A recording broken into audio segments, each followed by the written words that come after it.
Margaret Dawson buried her mother alone in a snowstorm, then climbed onto a stranger's wagon with nothing but a locked trunk and a promise nobody wanted to keep. When the driver spat tobacco near her boots and called her more woman than any man ought to feed, she didn't flinch. She just held the trunk tighter.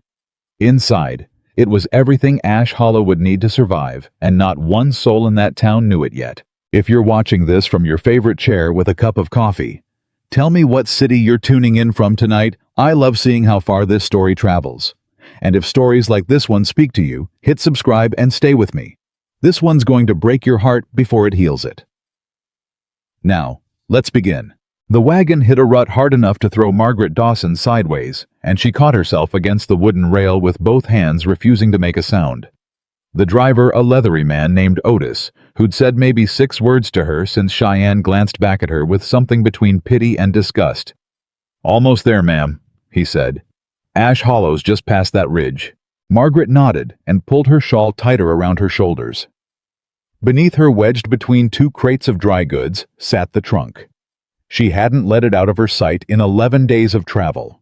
Not when she slept sitting up against it. Not when Otis had offered to strap it to the back with the rest of the freight. "I'll keep it close," she'd told him, and something in her voice had made him stop arguing. The trunk held her mother's cookbook, its pages soft as cloth from 40 years of handling. It held seeds wrapped in muslin corn squash beans her grandmother had carried from Kentucky. It held dried yarrow and comfrey root willowbark ginger she'd traded 3 months' wages for. It held 2 crocks of sourdough starter that had been alive in one family or another since before the war. It held everything that was left of the women who'd raised her. Her mother had died in November, coughing blood into a handkerchief in a one-room house in Missouri, and 3 weeks later, Margaret had answered an advertisement in a newspaper because there was nothing left to stay for. Rancher seeks wife. Ash Hollow, Wyoming territory. Must be capable and willing to work. She was capable. She had always been capable. It was the willing part that had cost her something to write down, because she didn't know yet what kind of man was waiting on the other end of that letter. She found out the moment the wagon rolled into town. Ash Hollow wasn't much a dusty stretch of buildings, hunched against a gray winter sky, smoke curling from every chimney. The kind of cold that got into a person's bones and stayed there. A crowd had gathered near the mercantile, the way crowds gather in small towns when something new is coming. And Margaret felt every eye land on her before the wagon even stopped moving. She heard the whispering before she heard anything else.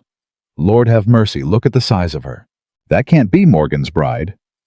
Poor man ordered a wife and got a whole harvest wagon instead." Someone laughed. Margaret kept her spine straight and her chin level and did not look toward the sound, though her hands folded in her lap had gone white-knuckled around each other.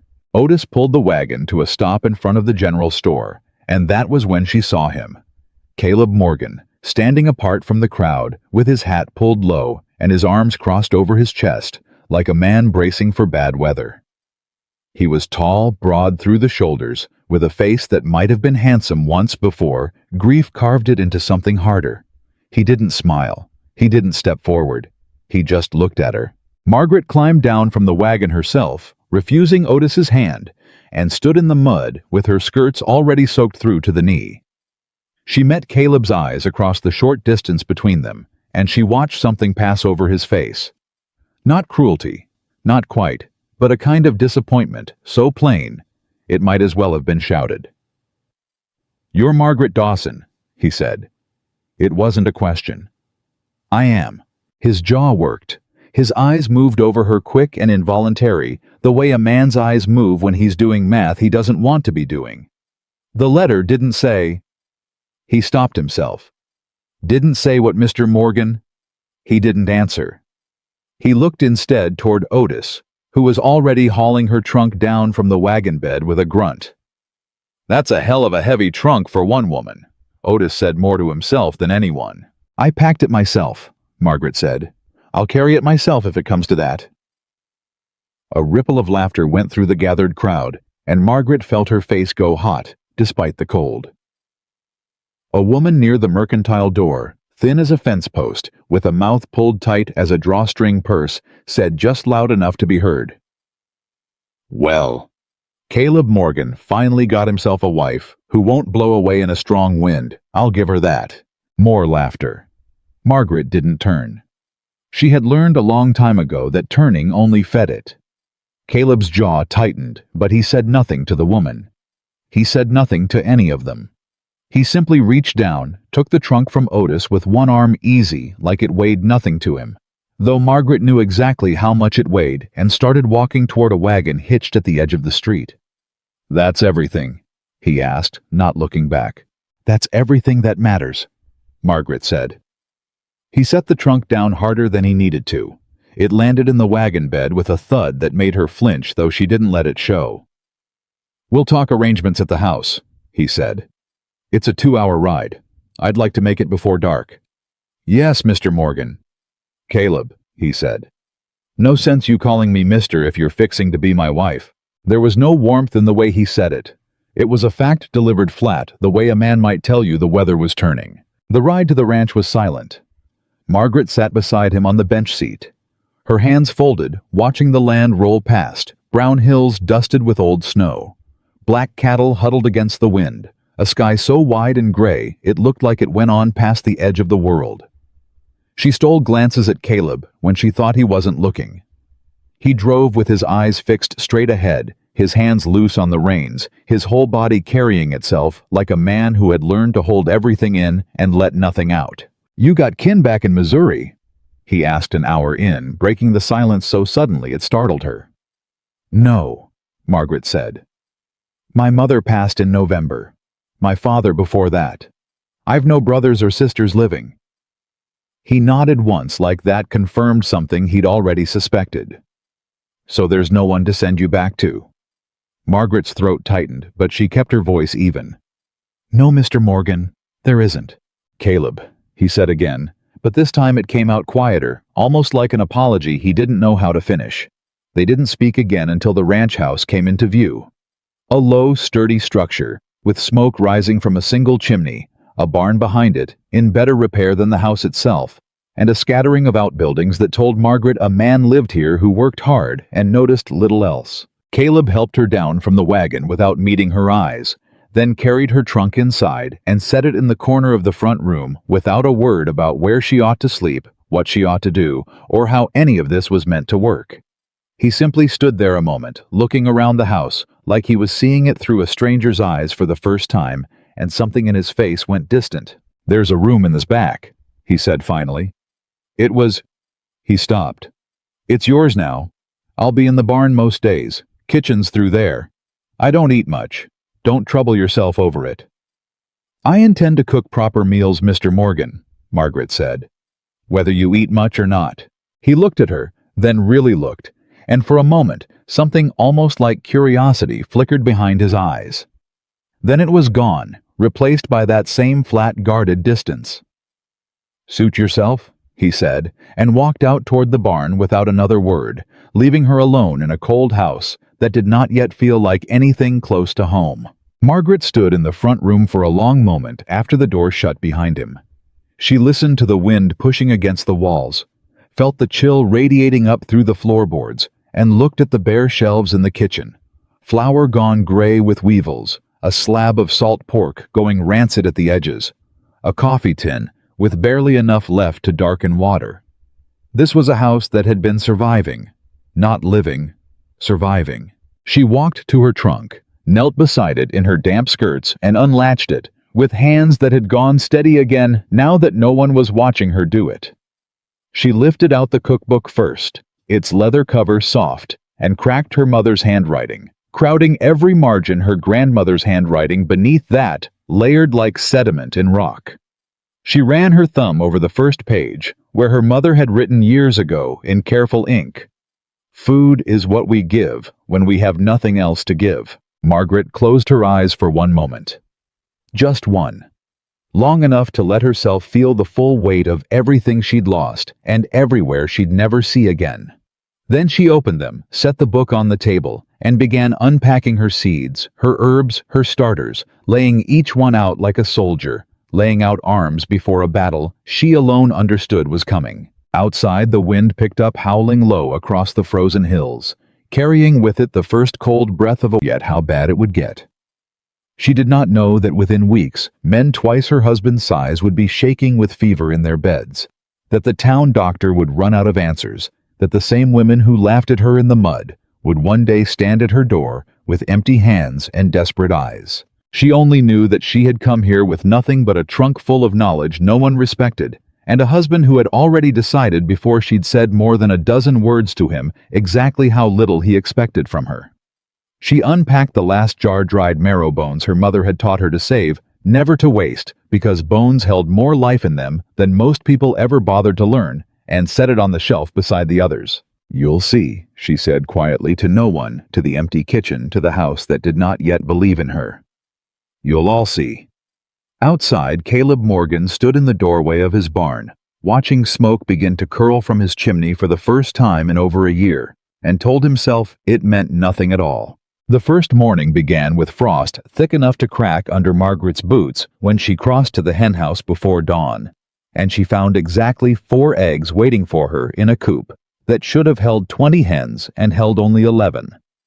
Most of them thin and listless from a winter of poor feed. She gathered what there was, cradling the eggs against her apron, and walked back to the kitchen, already turning over in her mind everything that needed fixing. Before this house could call itself a home, instead of a place where a man merely slept between chores. Caleb was already gone by the time she came inside his boots, absent from beside the door, and she told herself it didn't matter that she hadn't expected him to linger, that she certainly hadn't been listening for his voice in the dark hallway before sunrise. She built up the fire in the stove, coaxing the coals back to life with kindling.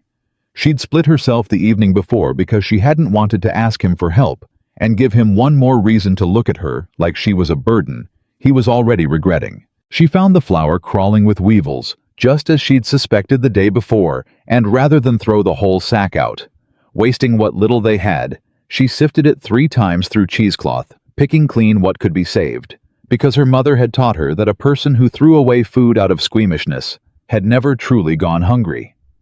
By the time Caleb came through the door for his midday meal, stomping snow off his boots with his hat pulled low, there was a pan of biscuits browning in the oven and a pot of coffee actually worth drinking for the first time in longer than he cared to admit. He stopped in the doorway and stared at the table like it belonged to someone else's house. "You didn't have to do all this," he said, and it came out almost like an accusation. "I told you I intended to cook proper meals," Margaret said, not looking up from the stove. "I don't recall asking your permission." Something flickered across his face, not quite a smile, but the ghost of one gone before it could fully arrive.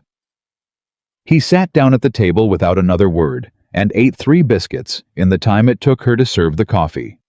And though he said nothing about them, she noticed he didn't leave a crumb on his plate, and she counted that as a beginning. The days that followed fell into a rhythm neither of them spoke about, but both seemed to understand. Margaret rose before the sun worked the kitchen and the garden shed and the root cellar into something resembling order, mended what needed mending, and fed a household that had clearly forgotten what regular meals looked like. Caleb worked the cattle road the fence lines, hauled feed through snow that deepened by the week, and came home each evening saying less than a dozen words before retreating to whatever silence lived behind his eyes. It was 3 weeks in when Margaret found the photograph. She hadn't meant to go looking. She'd been clearing dust from the top shelf of the back room, the one Caleb had told her not to trouble herself with, and a tin box had slipped from behind a stack of old newspapers and spilled its contents across the floor before she could catch it.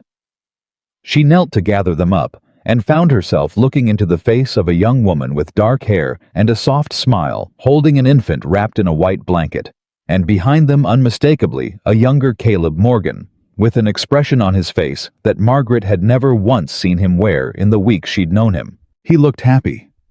He looked whole. She was still holding the photograph when she heard his boots on the porch, and she scrambled to gather the rest of the scattered papers, but she wasn't fast enough. He came through the door, saw the tin box in her hands, saw the photograph, and went so still that the temperature in the room seemed to drop past anything the winter outside could manage. "Put that back," he said. His voice had gone flat and cold in a way she hadn't heard from him before. Not even that first day in the mud outside the mercantile. Caleb, I wasn't looking. I only knocked it loose while I said put it back. Margaret set the box down slowly, her hands trembling slightly, though she willed them not to. I'm sorry, she said. I didn't know. No, he said. You didn't. He crossed the room, took the box from the shelf himself, and held it against his chest like it was something that might shatter. Her name was Sarah, he said, and the words came out of him like they'd been dragged loose against his will. The baby was Thomas. He wasn't but 4 months old. He stopped. His jaw worked. Fever took them both inside of a week. 2 winters back. Margaret didn't move. She didn't reach for him, didn't offer the kind of soft words that would have felt cheap against a wound that deep. She simply stood there and let him say what he needed to say because she understood better than most that grief demanded witness more than it demanded comfort. I don't talk about it, Caleb said. Not to anyone. Not to the doctor, not to the preacher, not to a soul in this county. He looked at her then, and his eyes were rimmed red, though no tears fell. I don't know why I'm telling you. Because you needed to tell someone, Margaret said quietly. And I happened to be standing here. He held her gaze a moment longer than either of them expected, and something passed between them that neither one had a name for. Yet, not affection, not quite, but the first thin thread of understanding stretched taut between 2 people who had both buried more than they'd ever admit out loud. Then he turned, set the tin box back on the shelf with a gentleness that contradicted every hard line in his body, and walked out of the room without another word. Margaret didn't mention Sarah or Thomas again, but she noticed over the following days that Caleb lingered a little longer at the table after supper. That he asked once what herb she'd used in the stew that made it taste different than anything he remembered eating. That he stopped flinching quite so hard when she spoke to him directly. It was progress. Slow, wary, unclaimed progress. But progress all the same. The trouble started in the second week of January, when a rider came tearing up the road from town at a pace that told Margaret something was wrong before she even made it to the window. It was Otis, the same man who'd driven her wagon from the depot, and he didn't bother dismounting properly. Just about fell off his horse in his hurry to reach the porch where Caleb had come out to meet him. Morgan! Otis gasped, chest heaving. You best come to town. Ed Whitfield's boy took sick 2 days back, fever so high his mother can't hardly touch him without he screams from the pain of it. And it ain't just him. The Hastings girl, old man Pruitt. Doc Cole's got 4 more cases since yesterday morning, and no notion what he's dealing with. Caleb's face went hard in a way Margaret hadn't seen since the day she arrived. Fever, how bad? Bad enough Doc's talking about it maybe being the same sickness that came through Larkspur County last winter. You remember what that did. Margaret, standing in the doorway with a dish towel still in her hands, felt something cold settle low in her stomach. She did remember. Not Larkspur County specifically, but sicknesses like it fevers that swept through close-packed towns in hard winters, when bodies were already weakened by months of poor food and worse rest, when the cold kept everyone huddled together indoors, breathing the same close air. She'd seen what came of it once before in Missouri, in a winter she didn't like to think about. I'll ride in with you, Caleb said, already moving toward the barn. Caleb, Margaret called after him, and something in her voice made him stop and turn. If it is what you fear it might be, they're going to need more than doctoring before this is through. Fever breaks are only half the battle.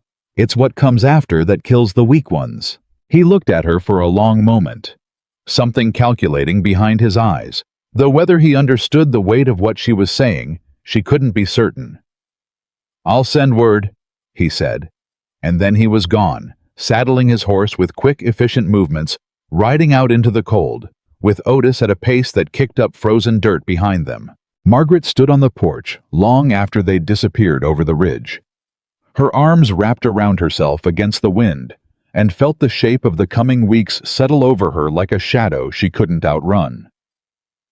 She went inside and began taking inventory of everything in her cellar. By the time Caleb returned that evening, hollow-eyed and grim, Margaret had already pulled out 3 jars of dried marrow bones, a bundle of yarrow root, the last of her ginger, and had set a pot of water to simmering low on the back of the stove, letting it steep with elderberry and rose hips she'd dried back in Missouri. "It's bad," Caleb said, dropping into a chair at the table without removing his coat, which told Margaret more than his words did. "Doc Cole's got 7 cases now, all inside 2 days. Fever comes on fast, breaks the body down quick. He's never seen anything spread this hard this early in the season." "How old are the sick?" Margaret asked. "Whitfield boy's 9. Hastings girl's about 6. Rest are grown, but old man Pruitt's near 70, and Doc doesn't like his chances." Margaret set a cup of the elderberry tea in front of him without being asked, and he wrapped his hands around it like the warmth alone was worth something. "The fever will break on its own, most like, if their bodies have the strength for it," she said. "But breaking a fever and surviving one aren't the same thing, Caleb. A body that's fought that hard needs rebuilding, after same as land needs resting after a hard harvest. You strip it bare and don't put anything back, it dies even after the worst has passed."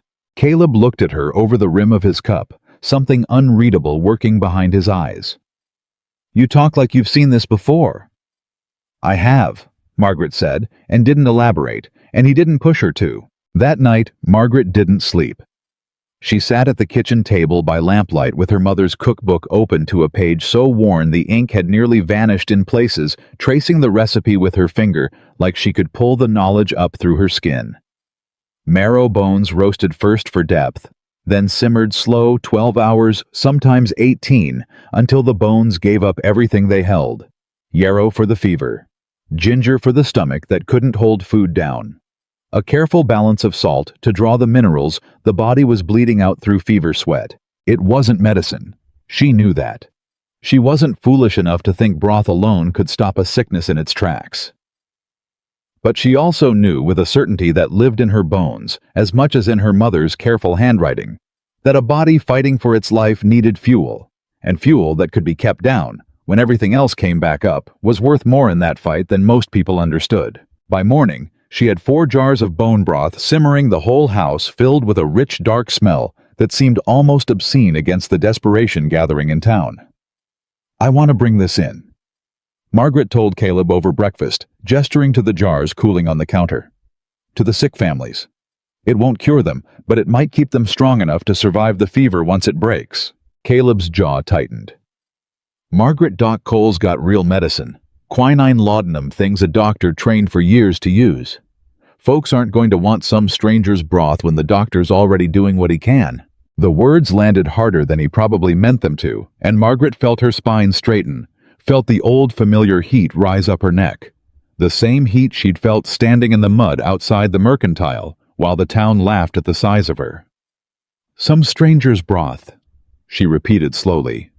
"Is that what you think this is? Something I threw together out of nothing. That's not what My mother kept half our town alive during the influenza that came through when I was 14, Caleb Morgan. Not with medicine, with food that people's bodies could actually use when everything else failed them. I watched grown men who wouldn't look twice at a woman my size beg my mother for her broth because their own wives' cooking couldn't touch it for keeping a sick body alive." Her voice had risen without her meaning it to, and she made herself stop, made herself breathe, made herself remember that anger wouldn't win this argument. "I am not asking you to believe in me," she said, quieter now. "I am asking you to let me try. If it does nothing, you've lost 4 jars of broth. If it helps even one child keep something down long enough to survive, what have you truly lost by trying?" Caleb stared at her for a long moment, something working behind his eyes that looked almost like shame. "All right," he said finally. "We'll bring it in. But Margaret, if Doc Cole tells you to stop, you stop. This isn't your county to run." "Understood," Margaret said, though something in her chest tightened at the warning, some old wound reopening that she didn't have time to examine. They loaded the jars into the wagon wrapped in quilts to keep them from cracking in the cold, and rode into Ash Hollow together for the first time since her arrival. The town looked different than it had that first day. Quieter, tighter doors shut against a threat that couldn't be kept out with locks. Margaret saw curtains twitch as they passed faces peering out with the particular fear of people watching a danger they couldn't yet name. Doc Cole's office sat at the edge of town, a modest building with a hand-painted sign and a line of worried faces gathered outside, despite the cold. He was a thin man, younger than Margaret expected, with the kind of exhausted eyes that came from too many hours and not enough answers. He looked up when Caleb and Margaret came through the door carrying jars wrapped in quilts, and his expression shifted from confusion to something guarded. "Morgan," he said, nodding at Caleb. Then his eyes moved to Margaret and stayed there a beat longer than was polite. "And you'd be the new Mrs. Morgan I've been hearing about." "Margaret Dawson," she said, extending a hand. He shook with visible surprise at her firm grip. "I've brought bone broth for your patients, Dr. Cole. It won't interfere with your treatment, but it may help them hold strength enough to survive the fever's aftermath." Doc Cole glanced at Caleb, some silent question passing between the two men, and Caleb gave the smallest of nods. "All right," Doc Cole said slowly. "I'll admit I'm not sure what good it'll do, but I've got nothing to lose trying it, and Lord knows these families need something to hold on to besides fear."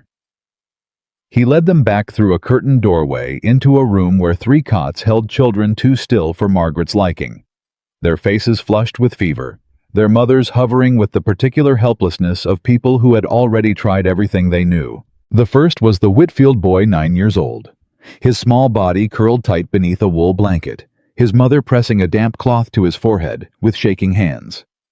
Margaret knelt beside the cot without hesitation, ignoring the mother's startled look at a stranger's presence, and gently touched the boy's arm. "My name is Margaret," she said softly. "I've brought something that might help settle your stomach if you think you could try a spoonful." The boy's eyes fluttered open, glassy with fever, and his mother, a thin woman named Ruth Whitfield, whom Margaret vaguely recognized from the crowd that had mocked her that first day, looked at her with a mixture of suspicion and desperate hope. "He hasn't kept anything down in 2 days," Ruth said. "Not water, not broth. Doc's had me try nothing." "This is different," Margaret said, unwrapping the first jar and pouring a small amount into a cup. "Slow simmered, not thin like what you might have tried before.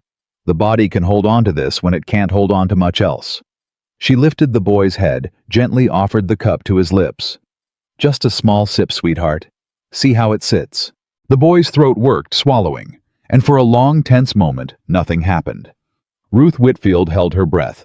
Caleb, standing near the doorway with his arms crossed, watched with an intensity that surprised even him. The boy didn't retch. He didn't turn away. Instead, after a moment, his cracked lips parted for more, and he drank a second small sip, then a third, before finally sinking back against his pillow, with something that looked impossibly like relief. "Oh!" Ruth Whitfield breathed, pressing a hand to her mouth. "Oh, thank God!" It wasn't a cure. Margaret knew that better than anyone in the room. The fever still burned hot beneath the boy's skin, the sickness still had its claws in him, and there was no guarantee tonight wouldn't bring a turn for the worse.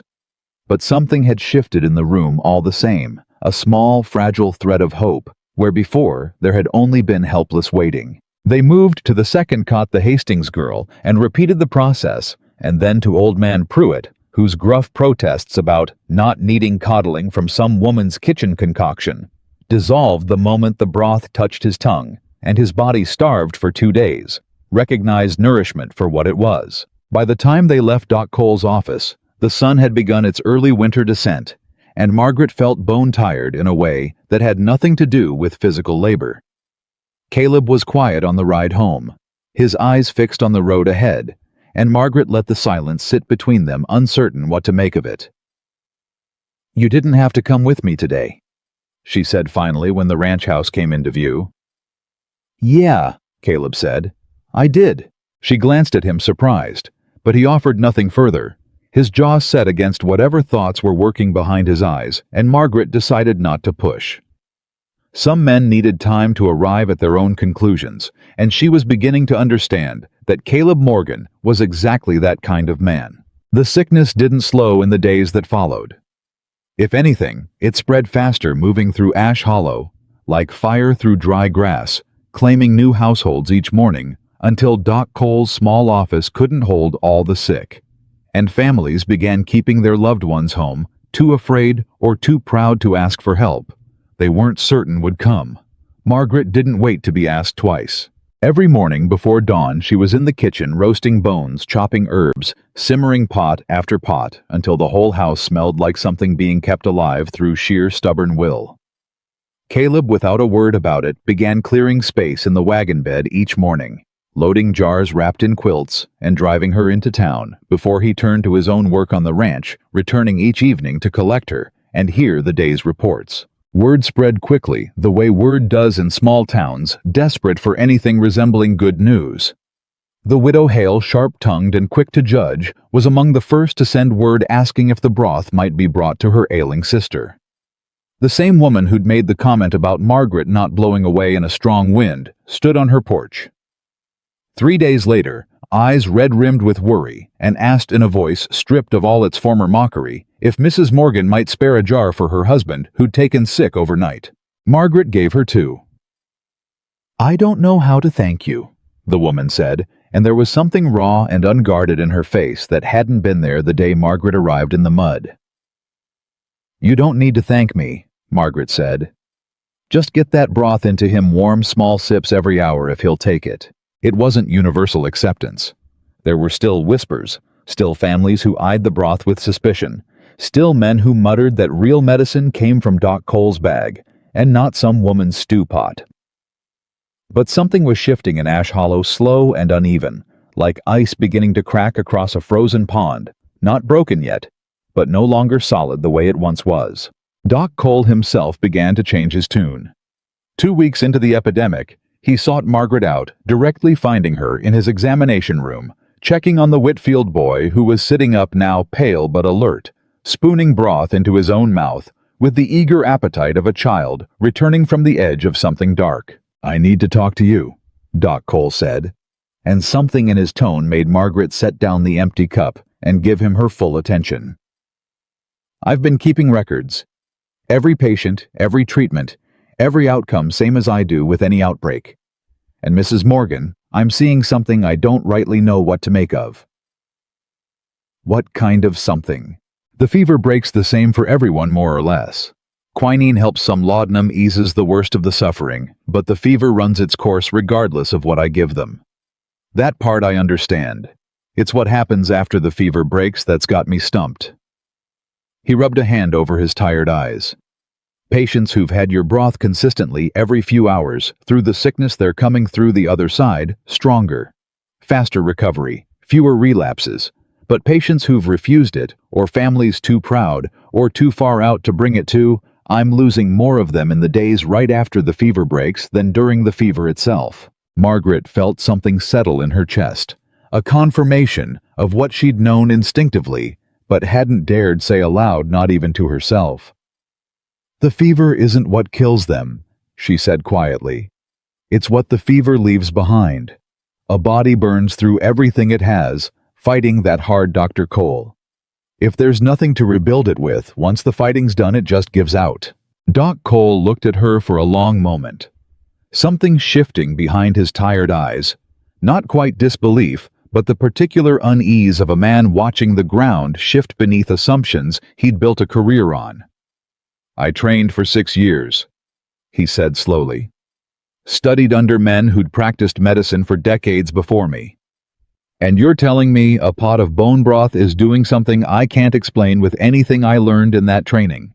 "I'm telling you what I've watched with my own eyes, same as you have," Margaret said. "You don't have to understand why it works to see that it does." He didn't answer right away. He looked past her toward the cot where the Whitfield boy sat eating with a healthy child's appetite, a boy who 2 weeks earlier had been too weak to lift his own head. "I want you to keep records with me," Doc Cole said finally. "Every family, every jar, every outcome. If what I'm seeing holds true, I need to understand it, and I need proof before I'll stake my reputation on telling this county that a woman's broth is doing more good than my medicine chest." "Agreed," Margaret said, and something like the first real respect she'd been offered in Ash Hollow passed between them. But even as the broth spread its quiet reputation through the county, even as families who'd once mocked her began sending word asking for help, the sickness itself grew crueler by the week. It wasn't content to remain a fever that broke and passed. New cases showed symptoms sharper than the first wave, faster onset, higher fevers bodies that seemed to fight harder and therefore burned through their strength faster.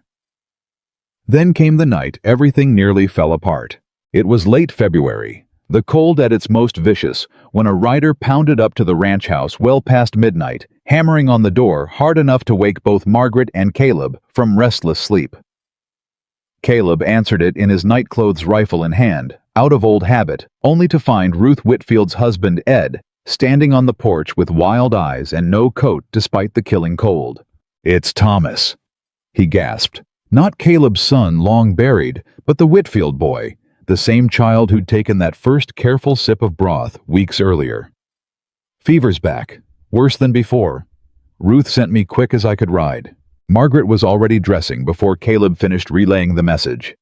Throwing a shawl over her nightgown, grabbing the jar of broth she kept warming on the back of the stove for exactly this kind of emergency.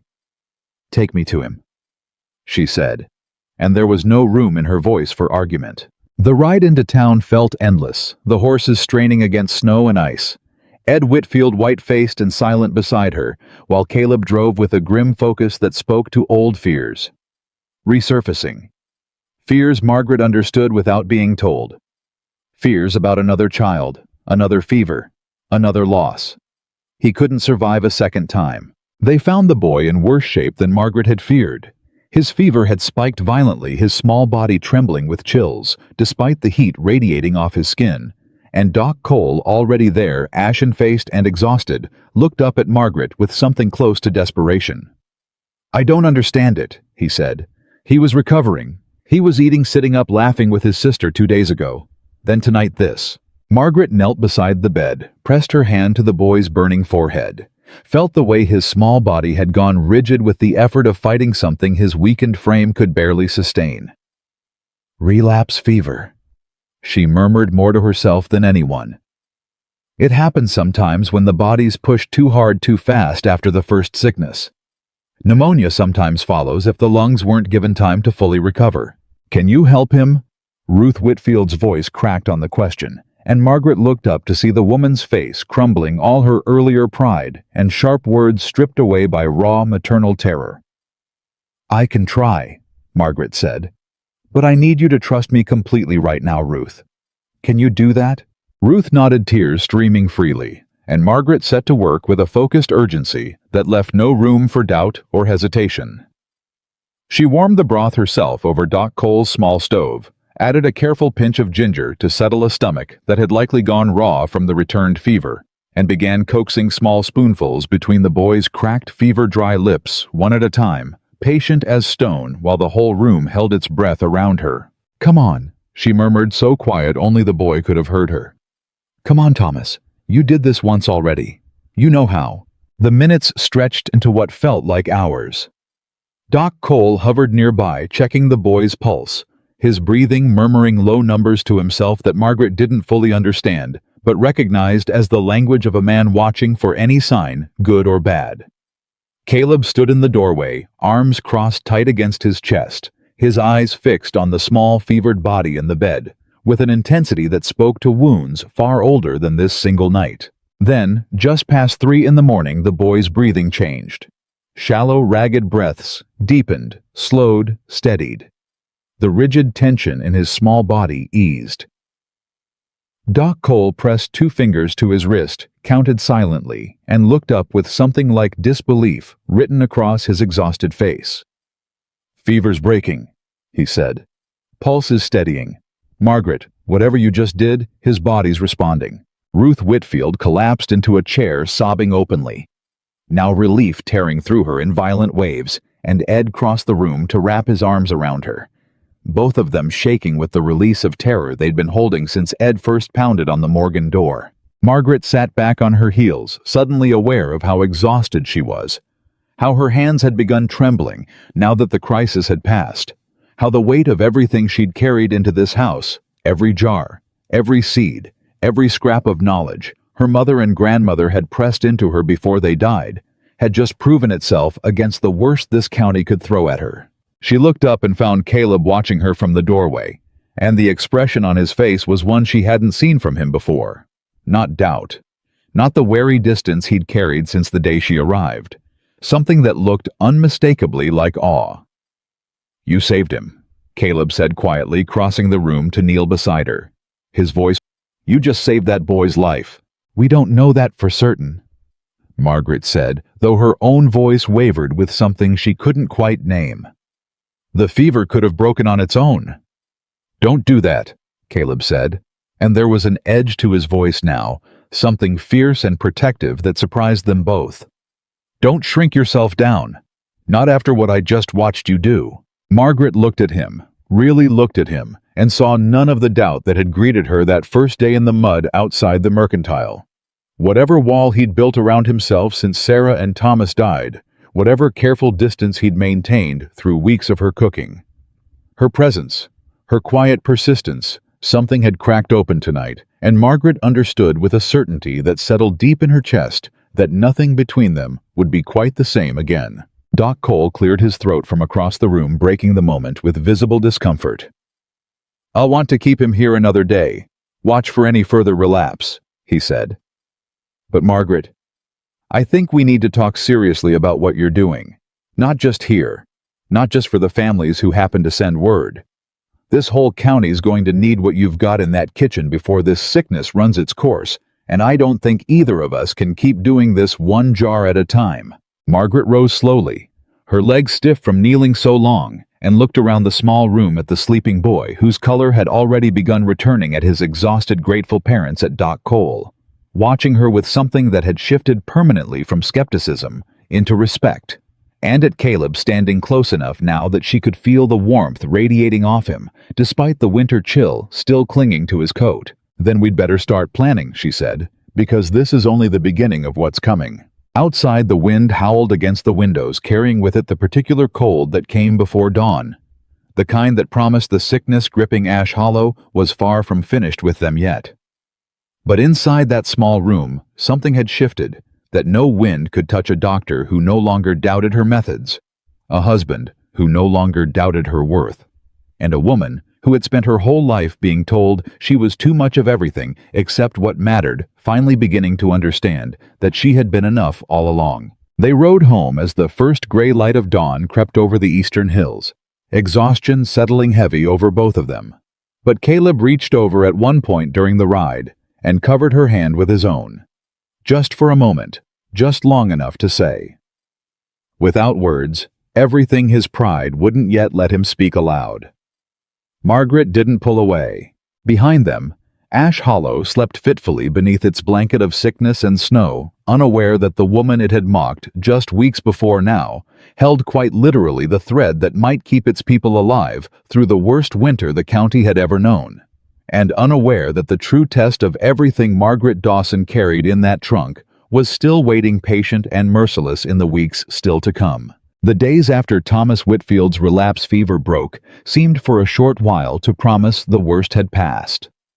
Doc Cole's records showed a steady decline in new cases through the first week of March, and there was talk around town.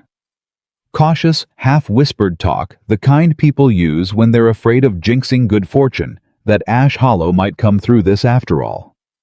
Margaret kept working regardless, kept the pot simmering from before dawn until well past dark, because she had learned a long time ago that hope was a fine thing to feel and a dangerous thing to trust. She was right not to trust it. The second wave arrived without warning, the way the worst things always did.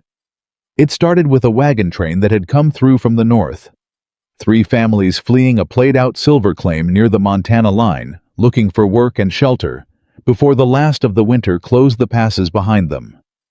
They arrived in Ash Hollow on a Tuesday, weary and half-frozen, and by Thursday 2 of the children traveling with them had taken sick with a fever that came on faster and burned hotter than anything Doc Cole had seen in the first wave. "It's mutated," Doc Cole said, standing in Margaret's kitchen with the expression she hadn't seen on him before. Not exhaustion, but something closer to fear. Or it's a second strain entirely riding in with those travelers. I don't have the training to say which. What I can tell you is, it's moving faster than the first outbreak, and it's hitting harder.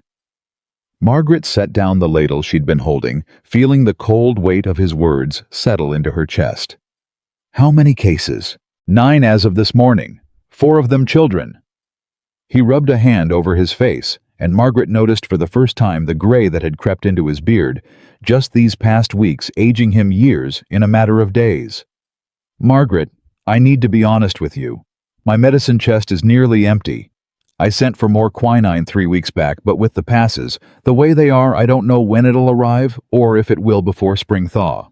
Then we work with what we have, Margaret said, already moving toward her cellar, already counting in her mind the jars she had ready, the bones still curing in the smokehouse, the herbs drying from the rafters. How many families can you send to me directly? All of them if you'll have them? Doc Cole's voice cracked slightly on the offer, the weight of it clearly costing him something. A trained physician admitting plainly that a woman's kitchen might be doing more good than his years of study. I've never seen anything like what you're doing, Margaret. I've read the journals, studied under men who trained at real medical schools back east, and none of it taught me what you seem to know in your bones. My mother didn't have a medical school either, Margaret said quietly. She had a mother of her own and a war that taught her what happened to soldiers who survived their wounds only to waste away after because nobody thought to feed them properly while their bodies tried to heal. Some knowledge doesn't come from books, Dr. Cole. It comes from watching what works and passing it down before it's lost. He nodded slowly, something settling in his expression that looked almost like reverence. Well, I intend to write it down now. Every case, every outcome, same as before. If what you're doing is saving lives that my medicine can't touch, this county deserves to know it, and so does every doctor who comes after me. Caleb, who had been standing near the door listening, chose that moment to step forward, and Margaret noticed the change in him immediately, the way he no longer hung back at the edges of these conversations, no longer treated her work like something separate from his own concerns. I'll ride out with you, he told Doc Cole. Help carry word to the outlying ranches. Faster we know where the sickness has spread faster, Margaret can get broth to the families who need it. Doc Cole looked between the two of them, something knowing in his tired eyes. All right, let's move fast. This one's not waiting for anybody. The next several days blurred together in a haze of exhausting, relentless work. Margaret rose before dawn and often didn't stop until well past midnight, her hands raw from handling hot jars, her back aching from hours bent over the stove. But she didn't slow, because every hour she wasn't working was an hour some family somewhere in Ash Hollow County might be watching a loved one slip further from them. Caleb worked alongside her now in ways he never had before.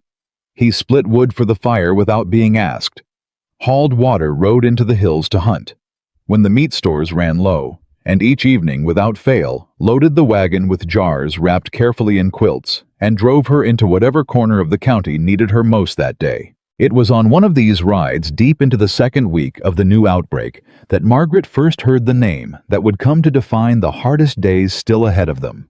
Crane's been asking questions. Caleb set his hands tight on the reins as they rode toward the Pruitt Ranch, where Old Man Pruitt's daughter-in-law had taken sick overnight. Silas Crane owns half the good grazing land in this county, controls the bank in town, and doesn't take kindly to anything he can't put a price on or a boot heel over. What kind of questions? Asking who's paying for all this broth you're handing out. Asking why a woman with no medical training thinks she knows better than a proper doctor. Asking real quiet like whether folks ought to trust something that didn't come out of a pharmacy. Caleb's jaw tightened. Man's not worried about the sickness, Margaret. He's worried about losing his grip on this county if people start believing they can survive hard times without depending on him for it. Margaret felt something cold settle in her stomach, a familiar unease that had nothing to do with the epidemic and everything to do with a lifetime of learning how men like Silas Crane operated. And what does he stand to lose exactly if a plus-size widow's broth keeps this county's children alive? Caleb glanced at her, something grim in his expression. Crane's the one who holds the mortgage on half these ranches, including the Whitfields and the Hastings. If families start defaulting because the sickness wiped out their herds or their labor, he forecloses, buys up the land cheap, and controls twice what he does now. A dead or desperate county serves him fine.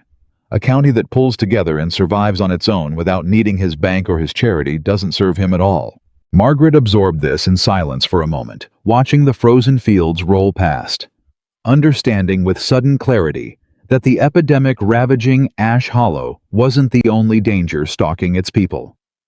So he'd rather see families lose everything than see them saved by something he can't control. "That's about the shape of it," Caleb said. "I don't trust him, Margaret. Never have.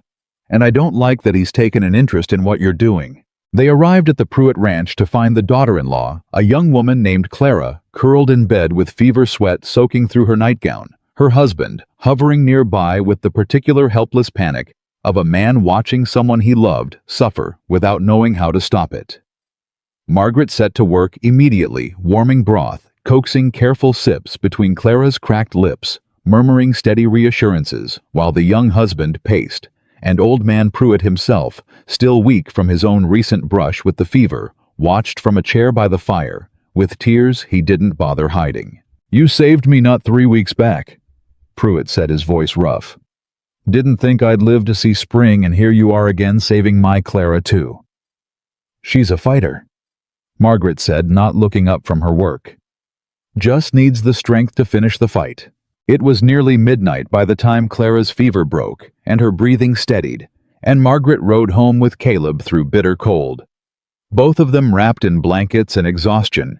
When they passed a rider coming the opposite direction, a man Margaret didn't recognize, well-dressed for the frontier, in a way that spoke of money rather than practicality, sitting a fine horse that had clearly never pulled a plow or hauled feed. He tipped his hat as he passed, the gesture polite on its surface, but his eyes lingered on Margaret with an assessing coldness that made her skin prickle. "That him?" she asked once he'd passed out of earshot. "That's him," Caleb confirmed. "Silas Crane." Margaret watched the man's silhouette disappear into the darkness behind them, and felt for the first time since arriving in Ash Hollow a threat that had nothing to do with fever or frozen roads or empty medicine chests. This was a different kind of danger entirely. The kind that came dressed in fine clothes and polite manners, the kind that smiled while it calculated exactly how much profit could be squeezed from other people's suffering. The confrontation, when it came, arrived faster than Margaret expected. 3 days later, she and Caleb rode into town to restock supplies at the Mercantile, only to find a small crowd gathered near the front steps, and at the center of it, Silas Crane himself, addressing the assembled townsfolk with the easy confidence of a man accustomed to being listened to. "Simply asking questions any reasonable person ought to ask," Crane was saying as they approached, his voice carrying the practiced warmth of a man who'd learned long ago that charm opened more doors than force. "I mean no disrespect to Mrs. Morgan, truly I don't.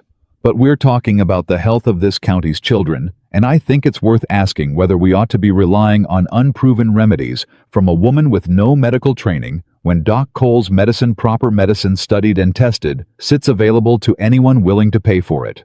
"Pay for it," someone in the crowd muttered, and Margaret recognized the voice as belonging to Ed Whitfield, whose son owed his life quite literally to broth that had cost him nothing but the asking. "Doc's medicine chest's been empty 2 weeks now, Crane, and you know it." "Which is precisely my point," Crane said smoothly, turning to address Whitfield directly, his tone dripping with false concern.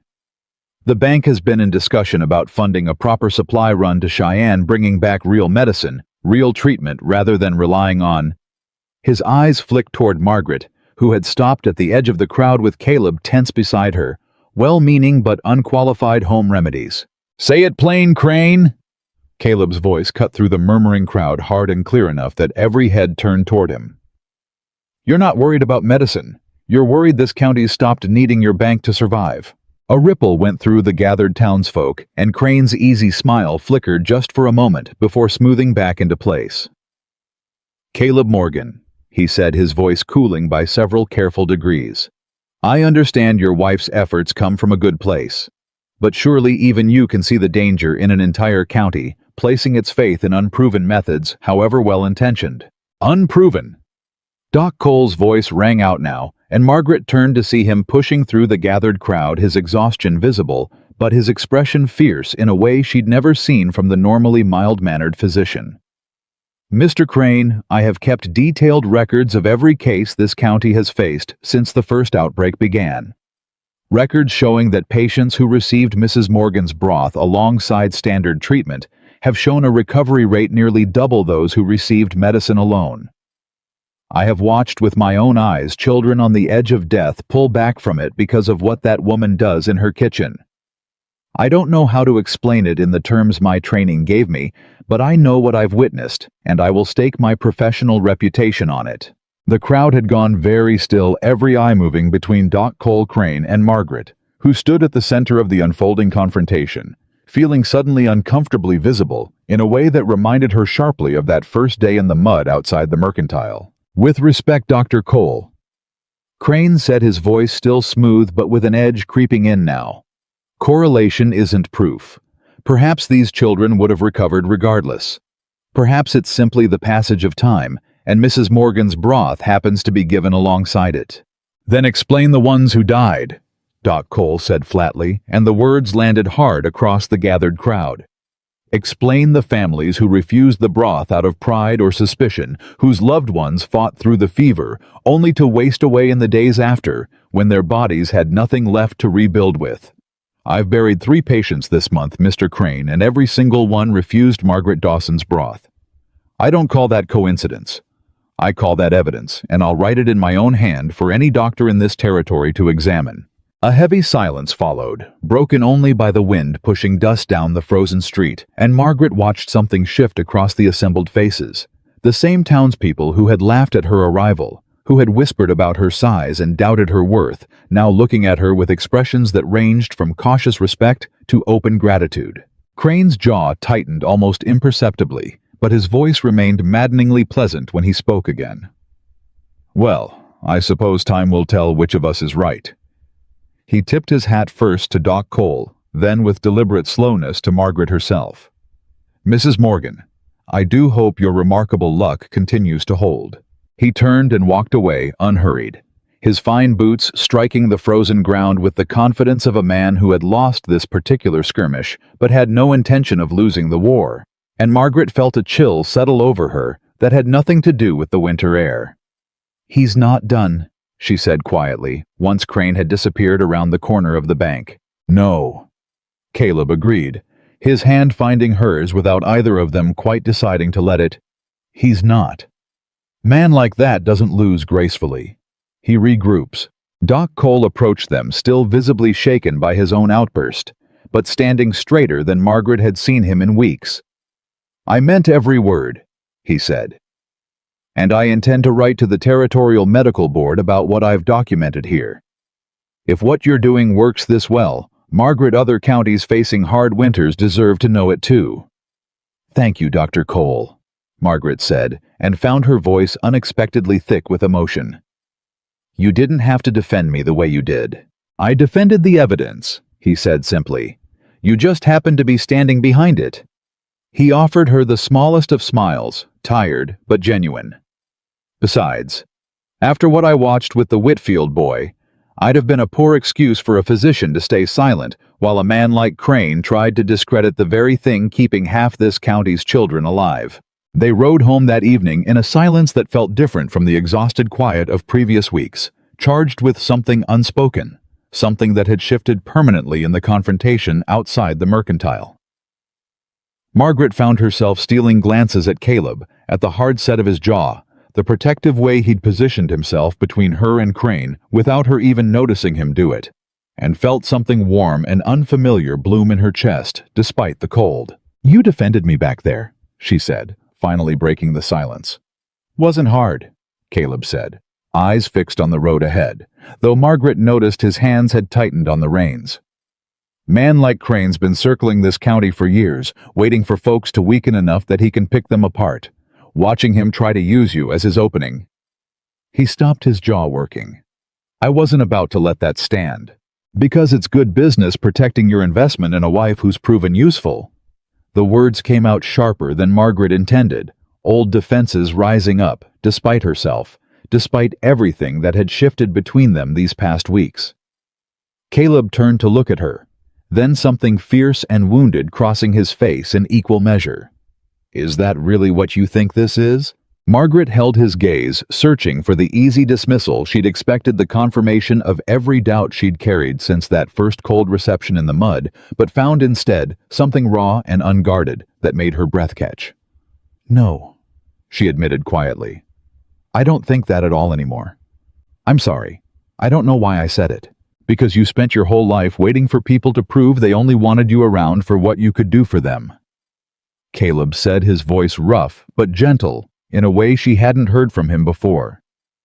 "And I gave you plenty of reason to expect that from me that first day, treating you like a burden I hadn't asked for." He pulled the wagon to a stop right there on the empty road, snow beginning to drift down around them in the fading light. "I was wrong, Margaret.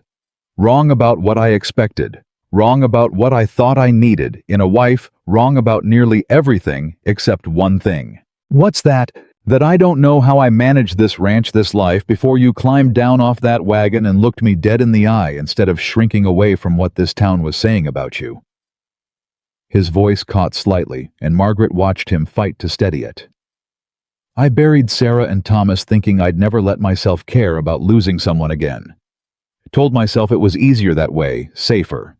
But watching you these past weeks, watching you fight for this county harder than most men I know, watching you stand up to Crane without so much as a flinch, I don't know how to keep that wall up anymore, Margaret. I don't know that I want to." The snow fell softly around them, and Margaret felt something inside her chest crack open, some carefully guarded space she'd protected since her mother's death, since a lifetime of being told in ways large and small that she was too much of everything except what mattered. "Caleb," she said softly, "I need you to be certain. I've spent my whole life being someone's practical solution, someone's useful arrangement. I won't survive being that again." "You're not a solution to me anymore," Caleb said, reaching for her hand across the wagon seat, his grip warm and certain despite the cold. "You're the reason I wake up wanting to see what this day brings, instead of just enduring it. That's not practical, Margaret. That's something else entirely, and I think you know it same as I do." Margaret didn't pull away. For a long moment they simply sat there in the falling snow, hands clasped between them. Something unspoken but undeniable settling into place between two people who had both learned the hard way that survival and love weren't always the same thing, but who were beginning slowly, cautiously to hope they might finally have found both at once. The moment didn't last. A rider came tearing down the road toward them at a reckless pace, and Margaret recognized Otis's frantic silhouette even before he pulled his lathered horse to a stop beside their wagon. "Morgan," Otis gasped. "You need to come quick. It's the Hastings place. All 4 kids took sick, same time fever hit, like nothing Doc's seen yet, and—" He paused, catching his breath, his face pale with more than just the cold. "Doc Cole's asking for Margaret's special. Says he's never seen fever move through a family this fast, and he don't know if his medicine's going to be enough this time." Margaret felt the warmth of the moment before shatter, instantly replaced by a cold, focused urgency she'd come to know well these past weeks. "How many jars do we have ready?" 6, maybe 7, Caleb said, already turning the wagon toward home. "We'll need more bones, more time to simmer proper broth, but the Hastings place can't wait for that. Then we bring what we have and start more the moment we're home." Margaret said, her voice steady despite the fear coiling tight in her stomach. "Otis, ride ahead. Tell Doc Cole we're coming, and tell him to keep those children drinking water, if nothing else, small sips, however he can manage it." Otis nodded and wheeled his horse around, disappearing back down the road at the same reckless pace he'd arrived with, and Caleb urged their own horses into a faster gait. The tender moment between them replaced by the shared unspoken understanding that whatever they'd just found together would have to wait until this newest crisis had passed. They reached the ranch house in record time, and Margaret was out of the wagon before it had fully stopped running for the cellar. Grabbing jars, shouting instructions to Caleb about which bones needed roasting first, which herbs to fetch from the drying racks, moving with an efficiency born of weeks of practice and desperate necessity. Within the hour they were back on the road toward the Hastings ranch, 6 precious jars wrapped carefully against the jostling wagon. Margaret's mind already racing ahead to what she might find when they arrived, bracing herself for the possibility that this time Despite everything she knew, despite everything that had worked before, it might not be enough. The Hastings ranch, when they finally arrived well past midnight, looked like a house under siege. Every window glowed with lamplight shadows moving frantically behind the curtains, and Doc Cole met them at the door with an expression that told Margaret everything she needed to know before he spoke a single word. 4 children, he said, his voice tight with exhaustion and fear he wasn't bothering to hide anymore. Youngest is barely 2. Fever came on within hours of each other, which I've never seen before, not even in the first wave. I've given what quinine I have left, but Margaret, I don't know if it's going to hold them. Margaret pushed past him into the house, finding the Hastings front room transformed into a makeshift sick room. 4 small beds, arranged close together, Mrs. Hastings moving between them, with the particular desperate energy of a mother trying to be in 4 places at once, while her husband stood frozen near the fireplace, looking utterly lost. "Mrs. Hastings," Margaret said, setting her basket down and immediately beginning to unpack jars. "I need you to help me. Can you tell me which child took sick first?" "Emily," the woman gasped, gesturing toward the smallest bed, where a girl of perhaps 4 lay flushed and trembling. Then the boys within the hour, then baby Sam not long after. Margaret moved to Emily's bedside first, kneeling with the same careful focus she'd brought to every sickbed these past weeks, warming broth in a small pan over the fire Caleb had already stoked without being asked, testing the temperature against her wrist before offering the first careful spoonful. "Come on, sweetheart," she murmured, echoing words she'd said to countless children these past weeks. "Just a small sip. That's all I need from you right now." The little girl's eyes fluttered glassy with fever, but her lips parted, and she managed a shallow swallow, then another, and Margaret felt the smallest fraction of tension ease from her shoulders. One child at least was willing to fight. But as she moved to the second bed, where a boy of perhaps 6 lay far too still, far too quiet for a child fighting fever, she felt a cold dread settle deep in her chest that had nothing to do with the winter air seeping through the walls. "Doc," she called, her voice sharper than she intended. "This one's breathing's wrong." Doc Cole was beside her in an instant, pressing his stethoscope to the boy's small chest, his face going pale as he listened. "Lungs are filling," he said grimly. "Pneumonia's setting in faster than I've seen." He looked up at Margaret, and for the first time since she'd met him, she saw genuine fear in his eyes. "I don't have anything left in my bag for this, Margaret. Not enough, not for what this boy needs." Margaret's mind raced, pulling up every scrap of knowledge her mother and grandmother had passed down, every remedy she'd read in that worn cookbook by lamplight, searching for something, anything that might help a small body, fighting to breathe through fluid, filling its own lungs. "Mullein," she said suddenly. "I have dried mullein leaf in my kitchen stores back at the ranch. Steamed properly, it can help open the airways, ease the congestion enough for the body to fight the infection instead of drowning in it." "That's a 2-hour ride round trip," Caleb said grimly, already moving toward the door. "This boy doesn't have 2 hours to spare, not by the sound of that breathing." "There has to be something closer," Margaret said, her mind racing, and then suddenly she remembered. "Mrs. Hastings, do you keep a garden eucalyptus pine?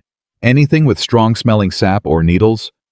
"We've got pine trees along the north fence line," Mrs. Hastings said, confusion and desperation warring in her voice. "Why would that—" "Steam from pine needles can ease breathing, same as mullein in a pinch," Margaret said, already moving toward the door herself. "Caleb, come with me. We need fresh needles, and we need them now." They rode out into the frozen dark together, Caleb's lantern casting a small circle of light against the overwhelming black of the winter night, both of them working with frantic efficiency to gather armfuls of pine boughs, while Margaret's mind screamed at the precious minutes ticking away. Minutes that small boy's lungs might not have to spare. By the time they returned to the house laden with pine boughs, Doc Cole's expression had grown even grimmer, and Margaret's heart seized at the sight of Mrs. Hastings sobbing quietly over her son's bed, his breathing now audible from across the room, wet and labored in a way that made Margaret's stomach drop. "We're losing him," Doc Cole said quietly, so only Margaret could hear. "I don't know that anything's going to be enough now. "We're not losing him," Margaret said, her voice fierce with a determination that surprised even herself. "Not tonight. Not while I still have breath in my own body to fight for him." She set to work immediately steaming the pine boughs in a pot of boiling water, creating a makeshift tent with a blanket to funnel the medicinal steam directly to the boy's labored breathing, all while continuing to coax small sips of broth into his sister and the other siblings, moving between 4 sickbeds with a focused, desperate energy that left no room for exhaustion or doubt. The hours crawled by in a blur of steam and broth and murmured reassurances of Doc Cole checking pulses and breathing with increasingly worried expressions of Mrs. Hastings weeping quietly, while her husband finally found the strength to move to help to hold his children's hands while Margaret worked. Just before dawn, the boy's breathing changed. It happened so subtly that Margaret almost missed it. A shift in the rhythm, a loosening of the wet, labored sound that had haunted the room for hours, replaced gradually by something steadier, something that impossibly sounded like relief. "Doc," Margaret said, not daring to hope too fully. "Doc, listen." Doc Cole pressed his stethoscope back to the boy's chest, his exhausted face slowly transforming as he listened, disbelief and relief warring across his features. "The congestion's easing," he said, his voice rough with emotion he could no longer hide. "Margaret, I think he's turning the corner." Mrs. Hastings collapsed into her husband's arms, both of them sobbing with a relief so raw it filled the entire room, and Margaret felt her own eyes burn with tears. She'd been too focused to notice building exhaustion and terror finally releasing their grip now that the crisis had impossibly miraculously begun to pass. One by one, through the long hours of that terrible night, all 4 Hastings children turned toward recovery. Little Emily first, then the 2 boys, and finally baby Sam, whose fever broke just as the first gray light of dawn crept through the windows, leaving behind a household exhausted, hollowed out but alive in every way that mattered. Doc Cole found Margaret sitting on the porch steps as the sun finally rose, both of them too tired to speak for a long moment, watching frost sparkle across the frozen fields in the pale morning light. "I've been practicing medicine 11 years, he said finally, his voice hoarse with exhaustion. "I've never watched anything like what happened in that house last night. Not medicine I was trained to give. Not treatment from any book I ever studied." He turned to look at her, something profound and unguarded in his tired eyes. "You saved that boy's life with pine boughs and broth and sheer stubborn will, Margaret Dawson, and I don't have a single explanation for it that fits inside anything I learned in medical school. Sometimes," Margaret said quietly, watching the sunrise paint the frozen hills in soft gold, "the explanation isn't in a book. Sometimes it's just love applied with enough patience and enough knowledge to give a body the chance it needs to fight." Doc Cole nodded slowly, something settling into place behind his eyes, a decision Margaret realized, though she didn't yet understand its full weight. "I'm going to write to the Territorial Medical Board," he said. "Not just a letter this time, a full account documented witnessed. What you're doing here deserves recognition beyond this one county, Margaret. Other doctors, other towns facing hard winters, they deserve to know what's possible when medicine and knowledge like yours work together instead of standing apart." Margaret felt something swell in her chest at his words. Not pride exactly, but something close to it, a recognition finally arriving, after a lifetime of being underestimated. Dismissed, mocked for a body the world had decided made her less capable, rather than more. But even as that warmth settled over her, exhausted and grateful, she couldn't shake the memory of Silas Crane's cold, calculating eyes, his polite smile that promised this confrontation was far from finished. Somewhere in Ash Hollow, a man who profited from other people's desperation was watching her success with growing alarm, and Margaret understood with the particular clarity exhaustion sometimes brings that the sickness ravaging this county might not be the most dangerous thing still waiting to test her. Caleb found her there on the porch, as the household finally began to stir, with the cautious relief of a family that had faced the worst and somehow survived it, and he settled beside her without a word, his shoulder pressed against hers, his hand finding hers in the cold morning air. "You did that," he said quietly. "Whatever happens next, whatever Crane tries to throw at you, remember that you did that last night? You pulled that boy back from death with your own two hands and everything your mother and grandmother taught you." Margaret leaned into him, allowing herself, for just a moment, to feel the full weight of exhaustion and relief, and something that felt dangerously, wonderfully like hope. "We did that," she corrected softly. "You rode out with me into the freezing dark for pine boughs without a second's hesitation, Caleb. I couldn't have done any of this alone." "No." Caleb agreed, pressing a kiss to the top of her head that surprised them both with its tenderness. "I don't suppose you could have. Good thing you don't have to." Behind them inside the house, the Hastings children slept peacefully for the first time in what felt like days, their fevers broken, their small bodies finally beginning the slow work of healing. But even as relief settled over the ranch, even as word began to spread through Ash Hollow of another miraculous recovery, another family saved by broth and pine steam, and a woman's stubborn refusal to accept defeat, a darker current moved beneath the surface of the county's gratitude.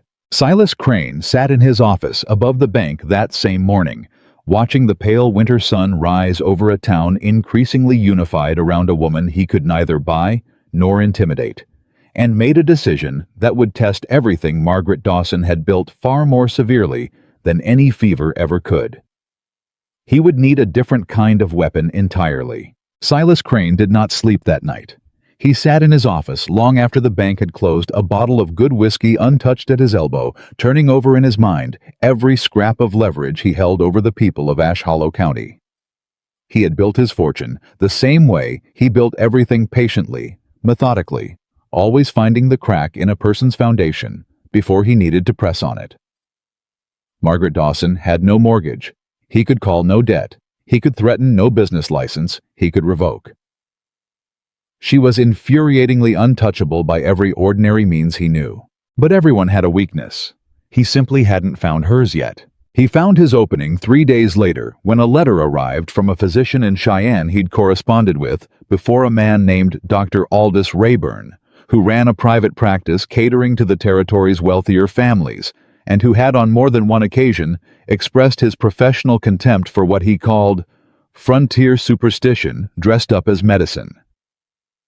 Crane wrote him a careful letter that evening, laying out exactly what had been happening in Ash Hollow, framing Margaret's success not as a triumph of knowledge, but as a dangerous deception that put children's lives at risk by drawing them away from proper treatment. He was rewarded within 2 weeks with exactly the response he'd hoped for. Dr. Rayburn arrived in Ash Hollow on a cold morning in early March, stepping off the stagecoach in a fine wool coat entirely unsuited to frontier winters, carrying a leather medical bag and an expression of barely concealed superiority that Margaret recognized the moment she saw him standing outside Doc Cole's office, deep in conversation with Silas Crane. "That's trouble," Caleb murmured beside her, watching the two men from across the street. "Man dresses like he's never split a log or hauled a bucket in his life." "Doesn't need to," Margaret said grimly. "Men like that do their damage with words, not axes." They found out exactly how much damage that evening when Doc Cole called an emergency meeting at the town hall, his face drawn tight with an anger Margaret had never seen from him before. She and Caleb arrived to find the small building already crowded. Nearly every family in the county packed shoulder to shoulder against the cold. And at the front of the room, Dr. Aldous Rayburn stood beside Silas Crane, with the confident posture of a man who believed he already held every advantage. "Friends," Doc Cole began, and Margaret heard the strain in his voice immediately. "I've called you here because Mr. Crane has invited Dr. Rayburn from Cheyenne to review the county's medical practices during this epidemic, and Dr. Rayburn has some concerns he wishes to share directly." Rayburn stepped forward, folding his hands behind his back with the practiced ease of a man accustomed to lecturing rooms full of people who deferred to his education. "Good people of Ash Hollow," he began, "I have traveled a considerable distance because reports have reached me of practices in this county that concern me gravely. Reports of a woman without formal medical training administering treatments to sick children, treatments unproven by any scientific study, treatments that risk drawing families away from legitimate medical care during a public health crisis." A murmur rippled through the crowd, and Margaret felt every eye that turned toward her, felt the old familiar heat crawling up her neck. though this time she refused to let it show on her face. "I understand this woman means well." Rayburn continued, his tone dripping with a condescension that made Margaret's jaw clench. Frontier communities often develop folk remedies out of necessity, passed down through generations, and I do not doubt her sincerity. But sincerity is not science, and I have grave concerns that families relying on unproven broths and steam treatments instead of proper quinine dosing may be doing their children more harm than good, delaying legitimate treatment until it's too late to help them. "That's a lie." Ed Whitfield's voice rang out before Margaret could speak for herself, the man rising from his seat with visible anger. "My boy near died twice, and it wasn't Doc's quinine that pulled him through the second time. It was Margaret's broth, plain and simple. I watched it happen with my own eyes." "With respect," Rayburn said smoothly, "grief and gratitude can cloud a parent's judgment about what truly saved their child. Correlation is not causation, sir. Your son may well have recovered regardless of—" "Explain the Hastings boy, then." Doc Cole cut in, his voice sharp with barely restrained fury. "Explain the pneumonia that was drowning that child's lungs, that my quinine and laudanum had no answer for, that broke and cleared within hours of pine steam treatment. I documented it, Dr. Rayburn. Pulse, breathing, temperature, hour by hour. I have the records in my own hand. Anecdotal case notes from a rural physician without formal peer review hardly constitute scientific evidence," Rayburn said, and Margaret watched something in Doc Cole's face go rigid with an anger she'd never seen from the normally gentle man. "I trained at the same medical college you did, Dr. Rayburn." Doc Cole said, his voice dangerously quiet now. "I simply chose to practice where the need was greatest instead of where the fees were highest. Don't mistake my location for a lack of rigor." The room had gone electric with tension, and Margaret felt Caleb's hand find hers beneath the bench they sat on, steady and grounding, though she could feel the barely controlled tension radiating off him as well. She rose slowly to her feet, and the room quieted as every eye turned to her. "May I speak?" she asked, and though her voice was calm, it carried clearly across the crowded hall. Rayburn's mouth twitched with something like amusement, as though the notion of debating with her at all was faintly absurd. "By all means, Mrs. Morgan. I would be curious to hear your methods explained." Margaret stepped forward, feeling the weight of every eye in the room, feeling the ghost of that first day outside the mercantile when this same kind of scrutiny had made her want to disappear into the mud beneath her own feet. But she was not that woman anymore. Not entirely, not after everything these past months had asked of her. "Dr. Rayburn," she said, "you're right that I hold no medical degree. I never claimed to. I've never once told a family to refuse Doc Cole's medicine in favor of my broth. Every single family in this room can tell you I've always said the same thing. Take what medicine you can get, and let the broth support what the medicine cannot do alone." She paused, letting her eyes move across the room, meeting the faces of families she had sat beside through the worst nights of their lives. Medicine breaks a fever. It fights the sickness directly. But a body that's fought that hard needs rebuilding after, same as a field needs resting after hard harvest, and that's not something quinine was ever meant to do. That's not opinion, Dr. Rayburn. That's simply what I've watched happen night after night in this county for months now. Watched? Rayburn repeated, his tone making the word sound almost like an accusation. Not measured, not studied under controlled conditions, simply watched. "Yes," Margaret said without flinching. "The same way you watch a patient's fever break and call it evidence your treatment worked. The same way any physician watches outcomes and draws conclusions from them. I don't have your training, Dr. Rayburn, but I don't believe careful observation stops being valuable simply because the person doing the observing didn't pay for a medical degree to do it." A ripple of quiet approval moved through the crowd, and Margaret saw Rayburn's composure flicker for the first time, something sharper and less pleasant showing beneath his polished surface. "This is precisely the danger I've come to address," he said, his voice rising slightly. "A community so desperate for hope that they'll credit a kitchen remedy with medical miracles, when the true danger, the true risk, is that families delay seeking my colleagues' proper treatment in favor of unproven folk methods." I've seen this pattern before in other frontier towns, and I've seen the tragedies that follow when superstition is allowed to substitute for science. Then perhaps a new voice cut through the hall, and Margaret turned startled to see Ruth Whitfield rising to her feet, the same sharp-tongued woman who had mocked Margaret's size that first day in the mud. You should ask this county what tragedies we've avoided, Dr. Rayburn, instead of assuming ones we've dodged. Her voice shook slightly, but she didn't sit down. I said things about Margaret Dawson when she first arrived that I'm ashamed of now. Cruel things about her size, about what I assumed she could or couldn't do. I was wrong, dead wrong. And I'll not sit here and let some stranger from Cheyenne who's never spent a single night at a sick child's bedside in this county tell me what saved my neighbor's boy. More voices rose then, one after another, families who had watched their loved ones pull back from the edge of death, and Margaret felt something building in the room that she hadn't dared hope for. Not just gratitude, but genuine unity, a county finding its voice against outside interference for the first time since the epidemic began. Silas Crane, watching his carefully orchestrated confrontation, slipping out of his control, stepped forward with a tight, controlled smile that didn't reach his eyes. Friends, he said, raising his hands for quiet. No one is suggesting we abandon Mrs. Morgan's efforts entirely. But surely we can agree that formal oversight would benefit this county. Dr. Rayburn has offered to remain in Ash Hollow for a time, reviewing cases, ensuring proper medical protocols are followed. A reasonable compromise, I think, that protects our children without dismissing anyone's good intentions. Margaret felt the trap closing, even as Crane spoke it so reasonably, understood immediately what oversight would mean in practice. Rayburn positioned to countermand her every decision to discredit each case with the same dismissive skepticism he'd shown tonight, to slowly erode the trust she'd built through months of exhausting, desperate work. Before she could respond, Doc Cole rose again, his exhausted face set with a determination Margaret hadn't seen from him before. I have a counter-proposal, he said, his voice carrying clearly across the hall. Let Dr. Rayburn stay by all means. Let him review my records, examine my patients, ask whatever questions he likes.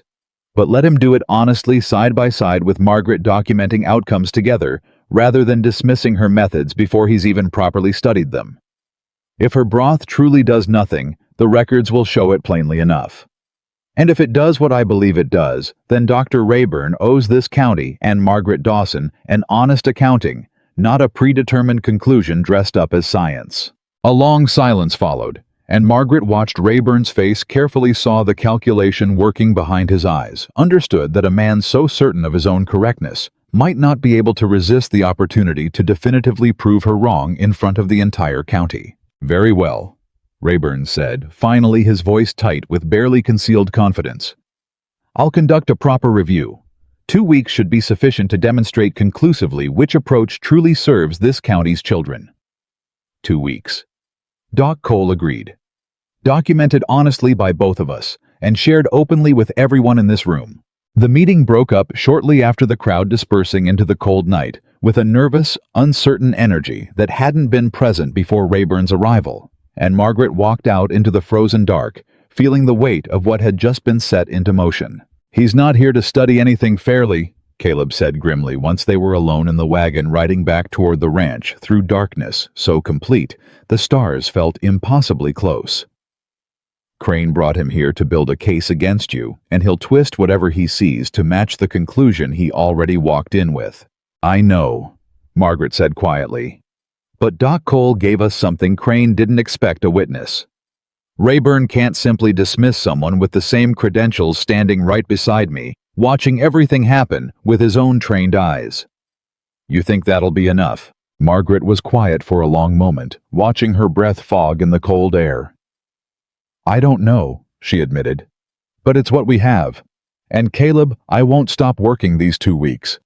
Whatever Rayburn wants to observe, he'll observe the truth of what happens in that kitchen, in those sick rooms, whether it satisfies his conclusions or not. The following 2 weeks tested Margaret in ways the epidemic itself hadn't fully prepared her for. Every jar she prepared, every sickbed she knelt beside, every careful spoonful of broth she coaxed between fevered lips, happened now under Rayburn's watchful, skeptical eye. His expression carefully neutral, but his questions sharp and probing, clearly searching for any inconsistency he could seize upon. "You claim this broth helps rebuild strength after fever," he said, watching her prepare a jar for delivery on the 4th day of his observation, his tone carrying the particular condescension of a man conducting an experiment he already believed would fail. "Yet I notice you vary the herbs, use the timing of doses, the temperature at which it's served. If this were truly medicine, wouldn't consistency matter more than instinct?" "Everybody is different, Dr. Rayburn," Margaret said, not looking up from her work. "A child of 4 needs different care than a grown man of 40. A body already weak from prior illness needs gentler treatment than one otherwise healthy. That's not inconsistency. That's attentiveness to the patient in front of me, same as any good physician practices." "Convenient," Rayburn murmured, jotting something in his notebook, and Margaret felt her jaw tighten, but said nothing further, understanding that arguing with him would accomplish nothing, except confirming whatever bias he'd already brought with him from Cheyenne. Doc Cole, watching this exchange from across the kitchen, caught Margaret's eye with an expression of quiet solidarity that helped steady her more than words could have. Throughout those 2 weeks, he documented everything meticulously alongside Rayburn, every patient, every treatment, every outcome, refusing to let a single case go unrecorded. Understanding, as Margaret did, that the truth would need to speak for itself against a man determined not to hear it any other way. The first real test came on the 6th day, when word arrived that the fever had reached the Callahan Ranch, a family living so far out on the county's eastern edge that Doc Cole rarely managed to visit more than once a season. 3 children had taken sick, the youngest barely 18 months old, and Margaret rode out with Caleb and Rayburn, both the physician insisting on observing this case personally rather than relying on second-hand reports. They arrived to find the situation dire. The infant so weakened by fever that her mother, a young woman named Sarah Callahan, could barely coax her to nurse her small body, listless and dangerously still, in a way that made even Rayburn's carefully neutral expression falter. "This child needs immediate intervention," Rayburn said, already reaching for his medical bag, his professional instincts clearly overriding whatever skepticism he'd carried into the ranch house. "Quinine, though, I'm hesitant to dose an infant this small so aggressively." "The broth won't hurt her," Margaret said, already moving toward the fire, warming a small portion with practiced efficiency. "Even if she can't take much, what little she does keep down will help more than nothing at all." Rayburn watched her work with an expression Margaret couldn't quite read. Something caught between professional skepticism and genuine desperate hope that whatever either of them tried might be enough to save this impossibly small, fragile life. Together, working in a rare moment of unspoken cooperation, they managed to coax small amounts of both quinine and broth into the infant. Over the following hours, Rayburn monitoring her vital signs with professional precision, while Margaret focused on the patient gentle work of keeping the child calm enough to accept what nourishment she could hold. It was nearly dawn before the infant's fever finally began to break, her small body relaxing into something that finally resembled restful sleep rather than feverish struggle, and Margaret looked up to find Rayburn watching the child with an expression that had shifted subtly but unmistakably from clinical detachment to something more complicated. "I administered the standard dose," he said quietly, almost to himself. "The same dose I've given dozens of times before in cases far less severe than this one. I've lost infants at this stage before Mrs. Morgan, despite every protocol I followed correctly." He looked at her, then something raw beneath his professional composure. "I cannot explain what happened here tonight within anything my training taught me." "You don't have to explain it," Margaret said gently. "You just have to be willing to see it." Rayburn didn't answer, but Margaret noticed in the days that followed a subtle shift in his questions, less accusatory, more genuinely curious, as though the wall of his certainty had begun reluctantly to crack. Silas Crane noticed the shift too, and he did not take it well. It was during the second week of Rayburn's observation that Crane made his next move, one Margaret hadn't anticipated and couldn't have prepared for. She returned from delivering broth to the Pruitt Ranch one evening to find Caleb standing in their kitchen holding a letter, his face ashen in a way that immediately set her heart racing. "What is it?" she asked, dread already coiling tight in her stomach. "Bank's calling in the loan," Caleb said, his voice tight with barely controlled fury. The one my father took out years back for the herd expansion before he passed. I've been paying it down steady every season, never missed a payment, but Crane's invoking some clause about the note being callable at the bank's discretion if they deem the collateral at risk. At risk how? Doesn't say specifically, just says the bank has concerns about the ranch's financial stability given recent distractions. Caleb's jaw worked, and Margaret understood immediately what those distractions were meant to represent. He's saying I've got 30 days to pay the full balance, Margaret, or he forecloses on this ranch. Margaret felt the floor seem to shift beneath her feet, the full weight of what Crane was doing settling over her like a physical blow. This is because of me, she said quietly. Because of what happened at the town meeting. This is because Crane's a coward who can't beat you honestly, so he's trying to hurt you through me instead. Caleb said fiercely, crossing the kitchen to take her hands in his. Don't you dare blame yourself for this, Margaret. This is Crane's cruelty, not your doing. How much is the balance? Caleb told her, and Margaret felt her stomach drop further still. A sum that might as well have been the moon for all the chance they had of raising it in 30 days. Not with every spare hour and resource already devoted to fighting the epidemic still gripping the county. There has to be something we can do, Margaret said, though even as she spoke the words, she couldn't see the shape of what that something might be. They sat with the problem long into the night, turning over options that all led to the same impossible conclusion, until finally near dawn, Caleb spoke words that surprised them both. We tell the county, he said. All of it. What Crane's doing, why he's doing it, and let them decide what kind of man they want controlling their mortgages and their bank. Caleb, that's a serious accusation to make publicly without proof. I don't need proof of his motives, Caleb said. I need proof he's targeting families who've stopped needing him and Margaret. I don't think we're the only ones. I want you to think back over these past weeks. How many families have you saved who happen to owe money to Crane's bank? Margaret thought back and felt a chill move through her as the pattern emerged with sudden, terrible clarity. The Whitfields. The Hastings family. Old Man Pruitt. Nearly every family whose loved ones she'd saved held some debt to Crane's bank, and now one by one over the following days, as Margaret and Caleb quietly asked around, they discovered that several of those same families had received similarly threatening letters in recent weeks.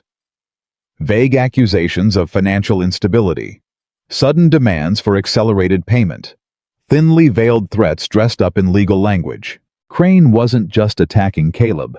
He was systematically threatening every family that had benefited from Margaret's work, hoping to fracture the very unity that had grown around her these past months, hoping fear of losing their homes would outweigh whatever gratitude they felt toward the woman who'd saved their children. Doc Cole, when Margaret told him what she'd discovered, went pale with fury, unlike anything she'd seen from the normally measured physician. That's extortion, he said flatly. That's a man using his financial power to punish people for surviving without his help. We can't prove it, Margaret said. Not in any court. He's careful, doctor. Everything's couched in legitimate-sounding banking language. Then we don't need a court, Doc Cole said grimly. We need this county to understand exactly what's happening, and I think given everything I've watched this month, they'll understand it plainly enough. The town meeting Doc Cole called 3 days later was even more crowded than the first word having spread through Ash Hollow like wildfire about the threatening letters several families had quietly received. Margaret stood at the front of the hall beside Caleb, feeling the weight of every eye in the room, understanding that this confrontation would likely determine not just the ranch's future, but the future of everything she'd worked to build these past months. Silas Crane arrived, flanked by Dr. Rayburn, his composure carefully maintained, though Margaret noticed a tightness around his eyes that suggested he understood the danger of this particular gathering better than he wanted to admit. I've called this meeting. Doc Cole began, his voice carrying clearly across the packed hall, because several families in this county have received letters from the bank in recent days, letters demanding accelerated repayment or threatening foreclosure, and I believe every family here deserves to understand a pattern I've noticed in exactly who's received them. A murmur rippled through the crowd, and Margaret watched Crane's expression harden almost imperceptibly. Every single family who received one of these letters, Doc Cole continued, is a family whose loved one survived this epidemic because of Margaret Dawson's broth. Every family that stood up at our last meeting to defend her work. I don't believe that's coincidence, friends. I believe that's a man punishing this county for finding a way to survive that doesn't depend on his bank's charity. That is a serious accusation, Crane said coldly, stepping forward. Principles, not petty. Then explain the timing, Crane. Caleb interrupted, his voice hard as flint. Explain why my family's note, paid faithfully every season for 6 years, suddenly became at risk the same week you brought Rayburn to town to discredit my wife's work. Explain why every family who spoke up in her defense at that meeting received a letter within days. The room had gone electric with tension, and Margaret watched faces throughout the crowd, shifting from confusion to dawning furious understanding. You'd threaten a man's home, Ed Whitfield said, rising to his feet, his voice shaking with barely controlled rage. Because his son lived through fever that should have killed him, because a woman gave freely of her own knowledge and asked nothing in return. What kind of man does that, Crane? A man protecting this county's financial stability, Crane said, but his voice had lost some of its earlier smoothness, cracks showing beneath the careful composure he'd maintained for months. It was Dr. Rayburn unexpectedly who spoke next, his voice cutting through the rising tension with an authority that silenced the room.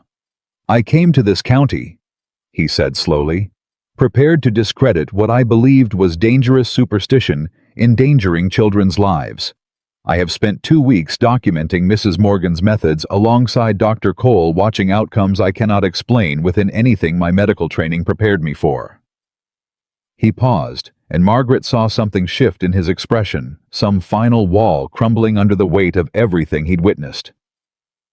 I do not know precisely why her methods work as well as they clearly do, but I know what I've documented these past 2 weeks, and I know I cannot in good conscience stand here and let this county believe her work is anything less than legitimate life-saving medicine, regardless of where her knowledge originated. A stunned silence fell across the hall, and Margaret felt tears burning at the corners of her eyes, overwhelmed by an admission she hadn't dared hope for from a man who'd arrived so certain of her failure. As for Mr. Crane's banking practices, Rayburn continued, his voice hardening now.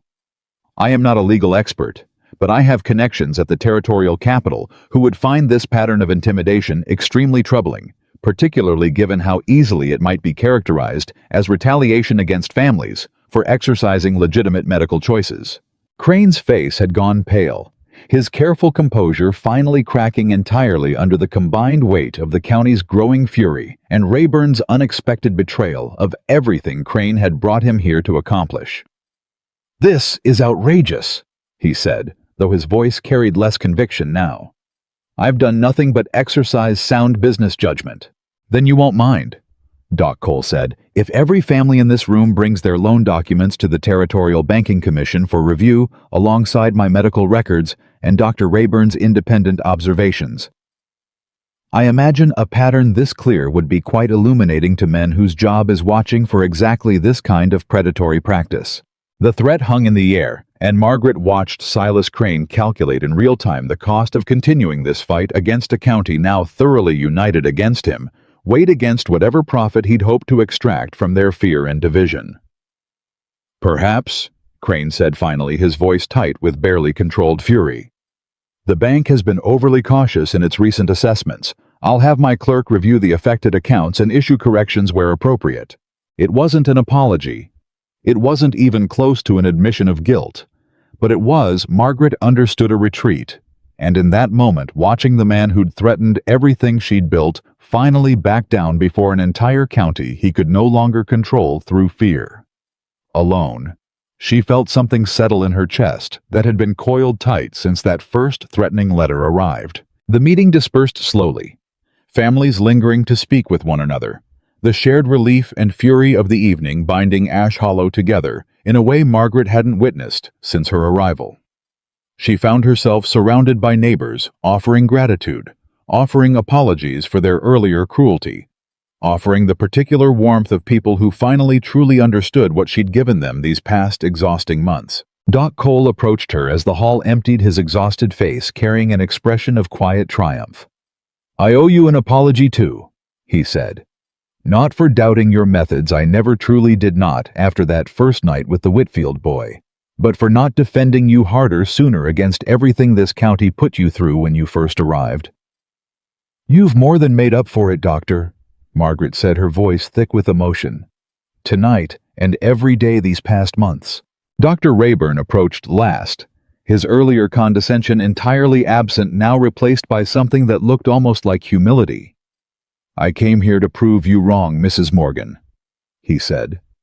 "I've never been more grateful to fail at something in my professional life. I intend to write my own account of what I've witnessed here, separate from whatever Mr. Crane hoped I'd produce, and I intend to make certain every physician I know reads it." Margaret felt Caleb's arm slip around her shoulders as the hall finally emptied, and she leaned into his warmth, exhausted but lighter than she'd felt in weeks. The immediate threat to their home and reputation finally, blessedly receding. "It's not over," Caleb said quietly, watching Crane's retreating figure disappear into the night outside. "Man like that doesn't forgive being beaten in front of the whole county."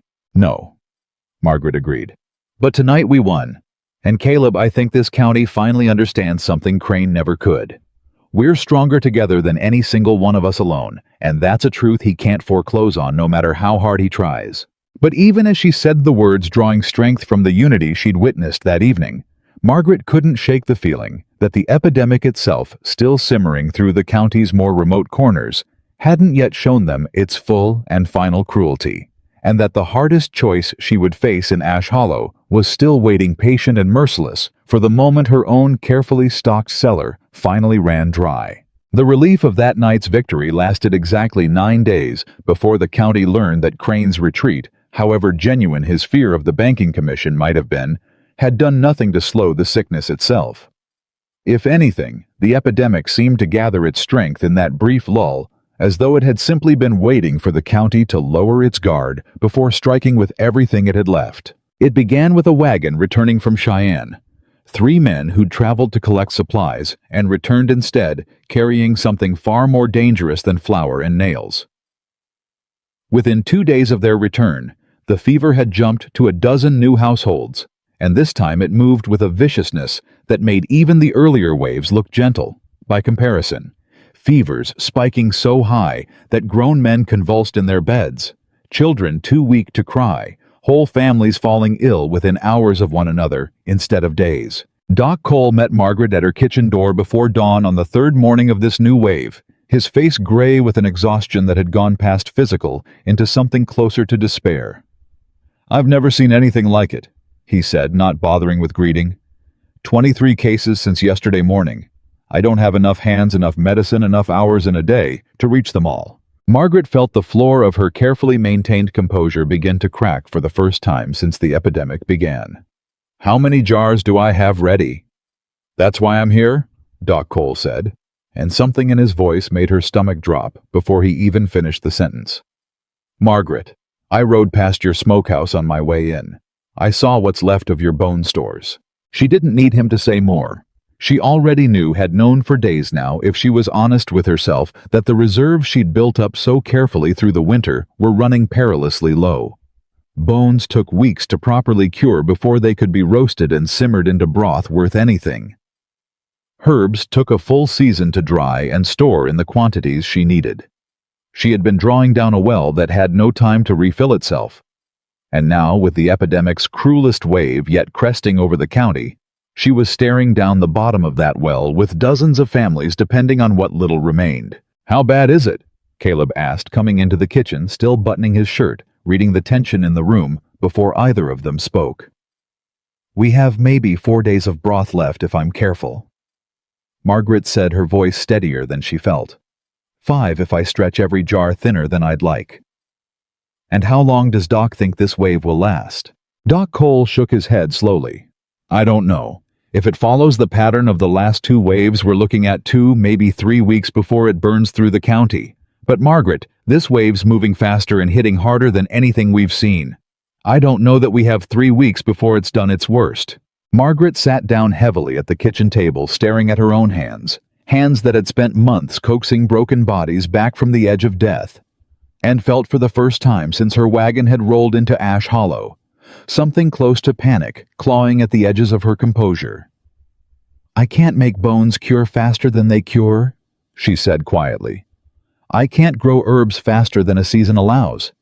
Whatever I have left is what I have, and it isn't going to be enough." "Then we find more," Caleb said simply, kneeling beside her chair, taking her hands in his own. "Margaret, look at me. You've pulled miracles out of nothing since the day you arrived in this county. We are not giving up now, not when we're this close to seeing it through." "Caleb, I'm not talking about miracles.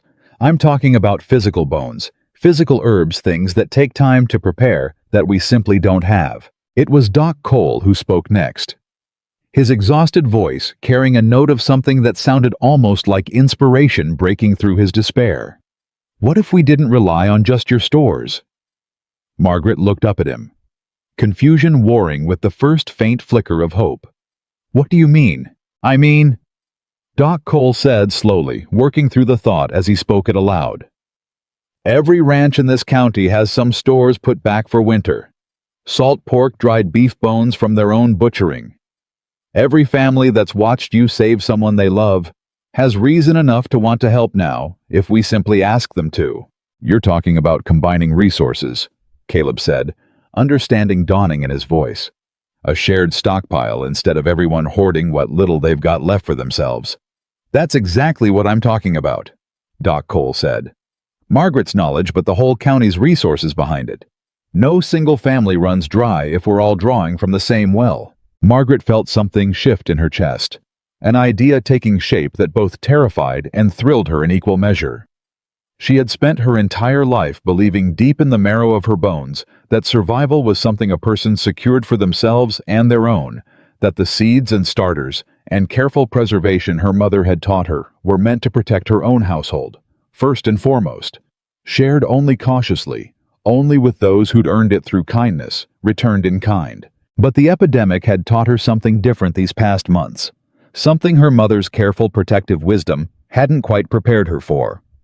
She had watched a county that once mocked her cruelly become bound together by shared crisis, watched pride and suspicion dissolve in the face of shared fear and shared hope. Perhaps survival, true survival, wasn't something a person hoarded jealously for their own family alone. Perhaps it was something built deliberately and courageously in the open, where everyone could draw strength from it together. "It's dangerous," she said slowly, thinking it through even as she spoke. "If we pool everything into one central store, one bad decision, one careless accident could wipe out what protects the whole county instead of just one family." "Everything worth doing carries risk," Caleb said quietly. "But Margaret, think about what we've already survived because this county stopped fighting you and started fighting alongside you. This is just the next step of that same fight." Margaret sat with the idea for a long moment, feeling the weight of the decision settle over her, understanding that what she was about to propose would ask something of Ash Hollow that no crisis before now had truly demanded, not just gratitude, not just cooperation in isolated moments of need, but a genuine structural reimagining of how this county cared for its own. "All right," she said, finally rising from the table with new determination steadying her spine. "Let's call another meeting. If this county is willing to build something together, I'll show them exactly how." The meeting that evening felt different from every gathering that had come before it. There was no confrontation to brace for, no skepticism to overcome, no cruel judgment lingering at the edges of the room. Instead, Margaret found herself facing a hall full of exhausted, frightened families who had watched enough recoveries, buried enough near misses to understand precisely what was being asked of them before she'd finished explaining it. "My cellar's running low," Margaret said, standing before the assembled crowd with a plainness that felt more honest than any polished speech could have managed. "I've done everything I know how to do with what I brought into this county, but this new wave is moving faster and harder than anything before it, and I cannot stretch what remains far enough to reach everyone who's going to need it in the weeks ahead." A murmur of worried recognition moved through the crowd, faces that had watched loved ones survive because of her work, now creasing with fresh fear. "But I don't believe this county has to face that shortage alone." Margaret continued. Every ranch, every household in Ash Hollow has something put back for winter bones from your own butchering herbs. Some of you grow without even realizing they're worth dried goods that could stretch further doing good than sitting untouched in a root cellar. I'm asking you to bring what you can spare to a central store at Doc Cole's office, where I'll teach whoever's willing to learn how to prepare broth the same way my mother taught me. So this county's survival doesn't depend on one woman's cellar running dry. Silence held the room for a long moment, and Margaret felt her heart pounding, uncertain whether she'd just asked too much of people who had already given so much of themselves to simply surviving this brutal winter. Then Ruth Whitfield rose to her feet, her voice steady, despite the emotion clearly working beneath it. "I've got bones from the hog we butchered in November," she said. "More than my family needs before spring thaw. I'll bring what I can spare tomorrow morning. I've got dried yarrow growing wild along my north fence." Another voice called out. Clara Pruitt, still recovering her own strength from the fever that had nearly taken her weeks before. "Never knew it was good for more than looking pretty until Margaret's broth saved my life with it." One by one, voices rose across the hall. Families offering what they could spare. Bones, herbs, dried vegetables, precious jars of preserves that represented careful hours of autumn labor. All of it offered freely now, without hesitation by people who understood in their bones exactly what such generosity might mean for a neighbor's child in the weeks ahead. Margaret felt tears threatening as she watched the transformation unfold before her. This same county that had greeted her arrival with cruel laughter, now standing together, offering their own hard-won resources without a moment's grudging hesitation, bound together by months of shared suffering and shared survival into something that felt for the first time since her mother's death remarkably like family. "There's more," Doc Cole said, stepping forward to address the crowd once the offers of supplies had slowed. "Margaret's knowledge can't stay locked inside just her own two hands if this county's going to weather what's still coming. I'm asking for volunteers, women willing to learn her methods directly to help prepare broth alongside her, so we can reach twice, 3 times as many families as Margaret alone could ever manage." More hands rose, more voices offered themselves, and Margaret found herself over the following days teaching what her mother and grandmother had taught her to a rotating group of women who arrived at Doc Cole's newly designated community kitchen each morning, eager to learn how to select and roast bones for maximum depth of nourishment, how to balance herbs for different ailments, how to read a fevered patient's needs and adjust accordingly, rather than following any single fixed recipe. Ruth Whitfield proved an unexpectedly quick study, her sharp tongue turning out to hide a keen, practical mind, once turned toward genuine purpose, instead of small-town gossip. Clara Pruitt, still weak from her own recent illness, insisted on helping anyway, finding strength in purposeful work that her body might not otherwise have found on its own. Even women Margaret barely knew arrived driven by gratitude or fear or simple neighborly duty, until the community kitchen hummed with an energy that felt for the first time since the epidemic began less like desperate crisis management and more like a county genuinely fighting back together. "You've built something remarkable here," Doc Cole told her one evening watching 6 women working in careful practiced coordination around the large stove they'd installed in his office's back room. The smell of roasting bones and simmering herbs filling the entire building with something that had become over these past months the unmistakable scent of hope itself. "I don't know that I've ever seen a county pull together quite like this before. They were always capable of it," Margaret said, watching Ruth Whitfield patiently show a younger woman how to test broth's readiness by its color and texture, rather than by clock alone. They just needed a reason to trust each other again. But even as the community kitchen expanded their reach, even as broth now flowed to nearly every household touched by the epidemic's cruel new wave, Margaret understood with the particular clarity of someone who had spent months watching sickness test every limit a body could bear, that they were still racing against something merciless and indifferent to their newfound unity. The crisis point arrived on a night Margaret would remember for the rest of her life, though not for reasons she could have predicted when it began. It started with word from the far eastern edge of the county, from a small settlement of homesteading families who'd arrived only the previous autumn, too new to the area to have built the kind of connections, that might have brought help sooner. A rider arrived at the ranch well past midnight, nearly collapsing from exhaustion and cold, reporting that the fever had swept through the entire settlement within a single day, striking down every family simultaneously in a way that suggested something in their shared well or shared supplies had carried the sickness directly into every household at once. 15 people, the rider gasped. A young man barely out of his teens named Jacob fell, whose own mother and 2 younger siblings lay among the stricken. All of us sick within hours of each. He stopped swaying with exhaustion, and Caleb caught him before he could collapse entirely. "You did right coming to us," Margaret said, already moving toward her dwindling stores, already calculating how much she could possibly spare for 15 new patients when her own supplies had grown so desperately thin. "Caleb, wake Doc Cole. We need every hand the community kitchen can spare, and we need it before dawn." The ride to the Fell settlement took nearly 3 hours through darkness, so complete, it felt like traveling through the belly of some vast, indifferent creature. Margaret and Caleb pushing their horses as hard as the frozen roads allowed, while Doc Cole and 2 of the community kitchen volunteers followed behind with a wagon loaded with every jar of broth they could gather on short notice. What they found upon arrival exceeded even Margaret's worst imaginings. 15 people crammed into 3 small cabins, every single one burning with fever so severe that even Doc Cole, who had weathered months of this epidemic's cruelty, went pale at the sight of it. "This is different," he said grimly, moving quickly between patients, his trained hands checking pulses and temperatures with rapid practiced efficiency. "This isn't the same progression we've seen elsewhere.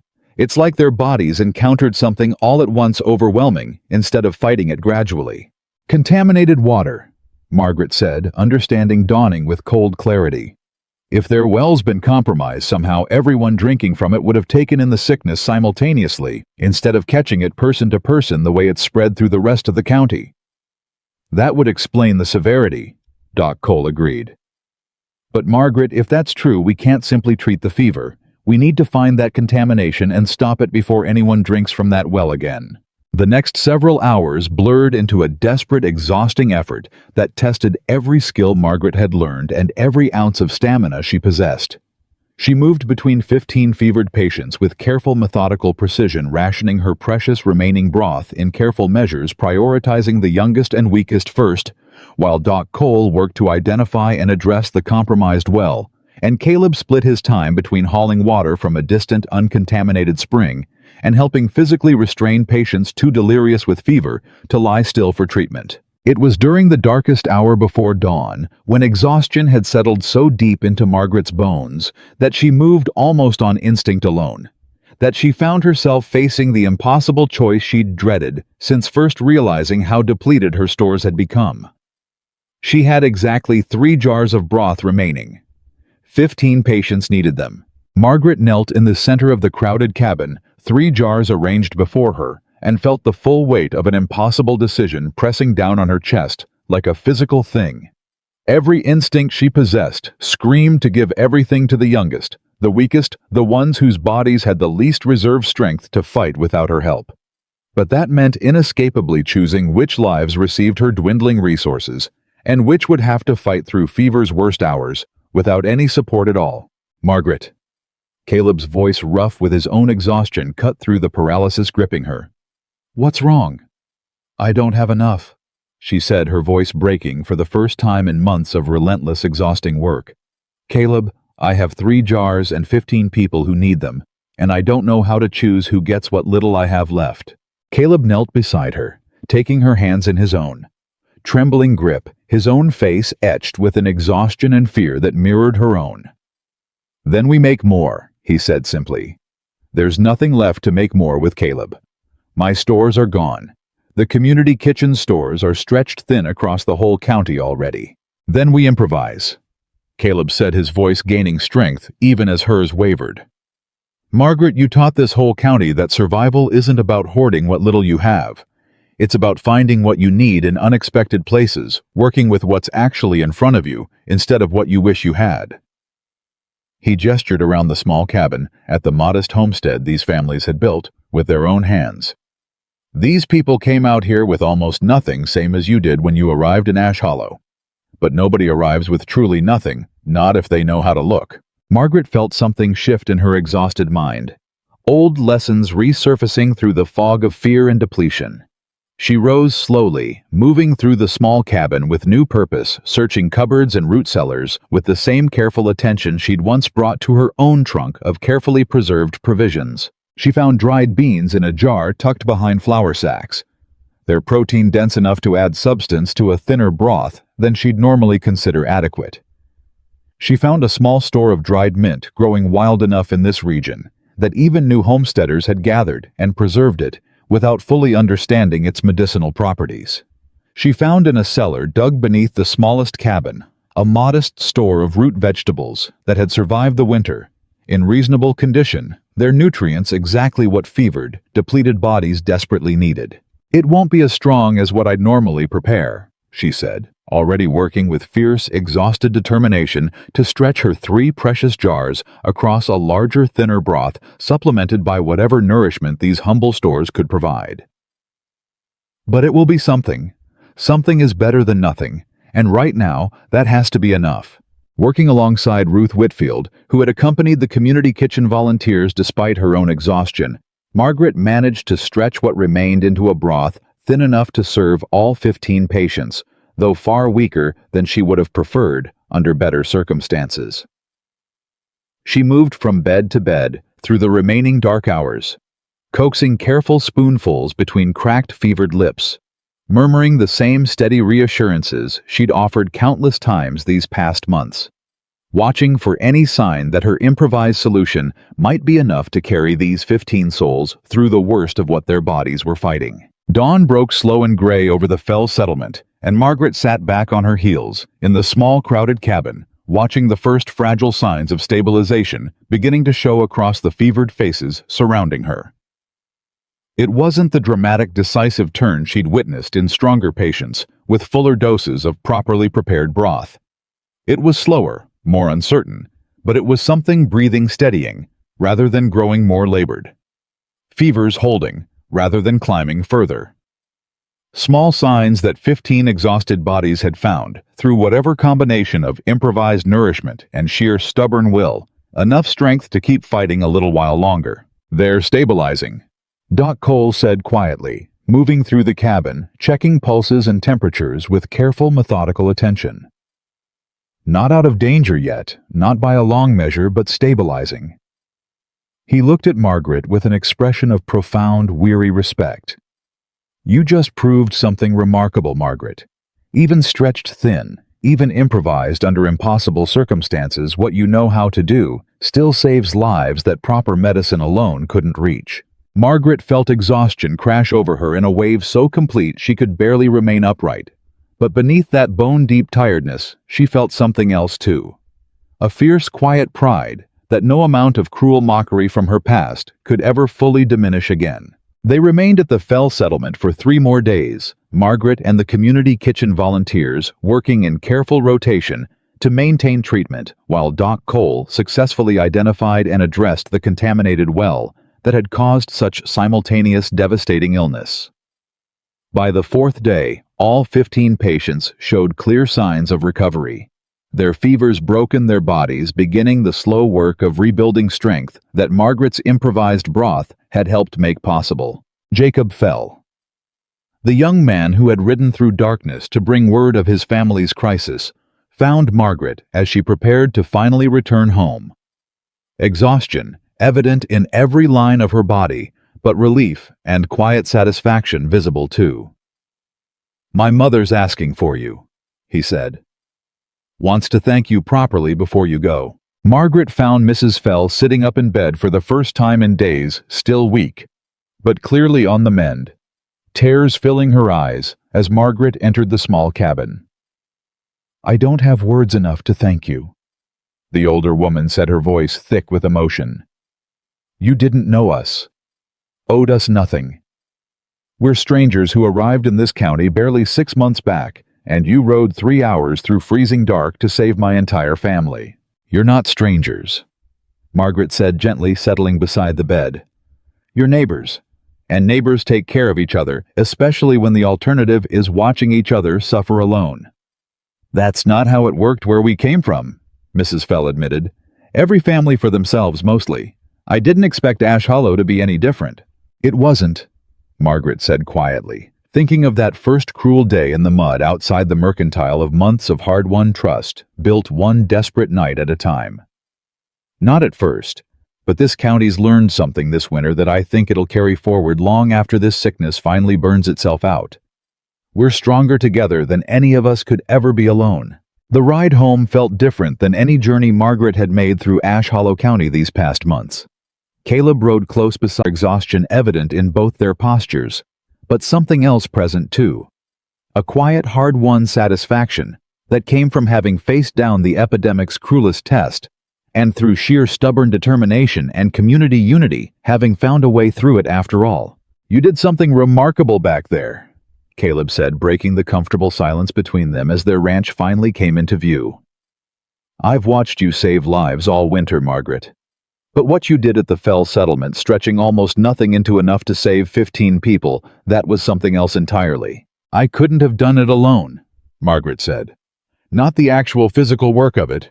Ruth was there, Doc Cole, you working right alongside me through every impossible hour." "No," Caleb agreed.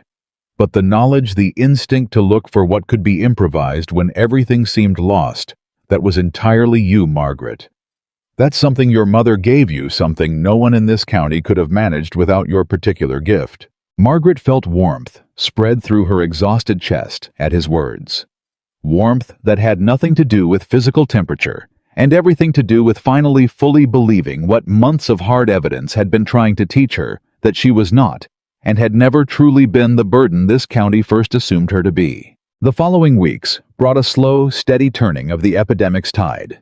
With the community kitchen now firmly established with dozens of families contributing resources and knowledge freely, with Doc Cole and Dr. Rayburn, both documenting outcomes that continued to demonstrate beyond any reasonable doubt the value of combining traditional knowledge with proper medical treatment.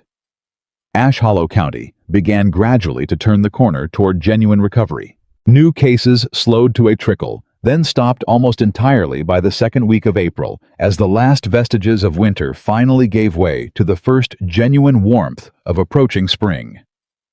Doc Cole's records, compiled meticulously across months of careful observation, told a story that even the most skeptical resident of Ash Hollow could no longer deny drastically reduced mortality rates among patients who'd received Margaret's broth alongside standard treatment.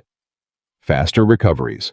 Fewer of the devastating relapses that had claimed lives in the epidemic's earliest days, before her methods had become widely available. Silas Crane, watching his carefully orchestrated campaign against Margaret and her methods collapse entirely under the weight of a county's collective gratitude, and documented evidence retreated into a careful, watchful silence that suggested even he understood the futility of continuing his opposition.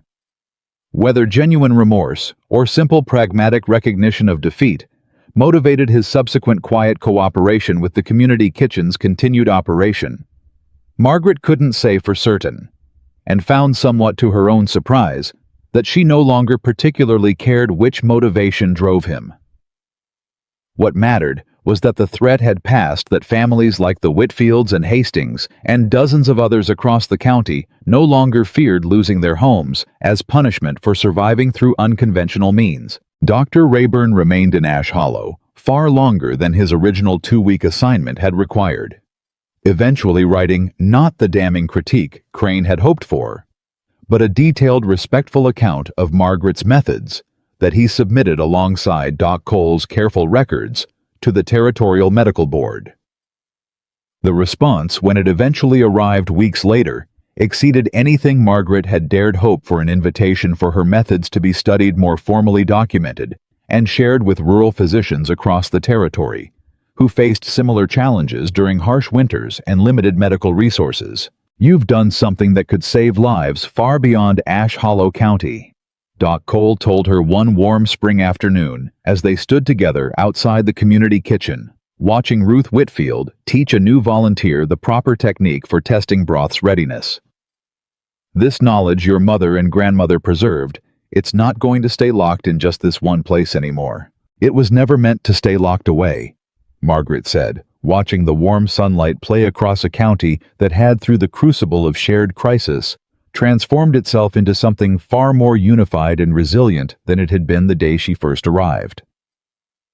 My mother always said food is what we give when we have nothing else to give. I think she'd be glad to know that gift finally reached as far as it was always meant to reach. It was on a soft evening in late April, as the last traces of winter finally surrendered to spring's gentle warmth, that Caleb found Margaret sitting on their porch watching the sunset paint the surrounding hills in brilliant gold and orange.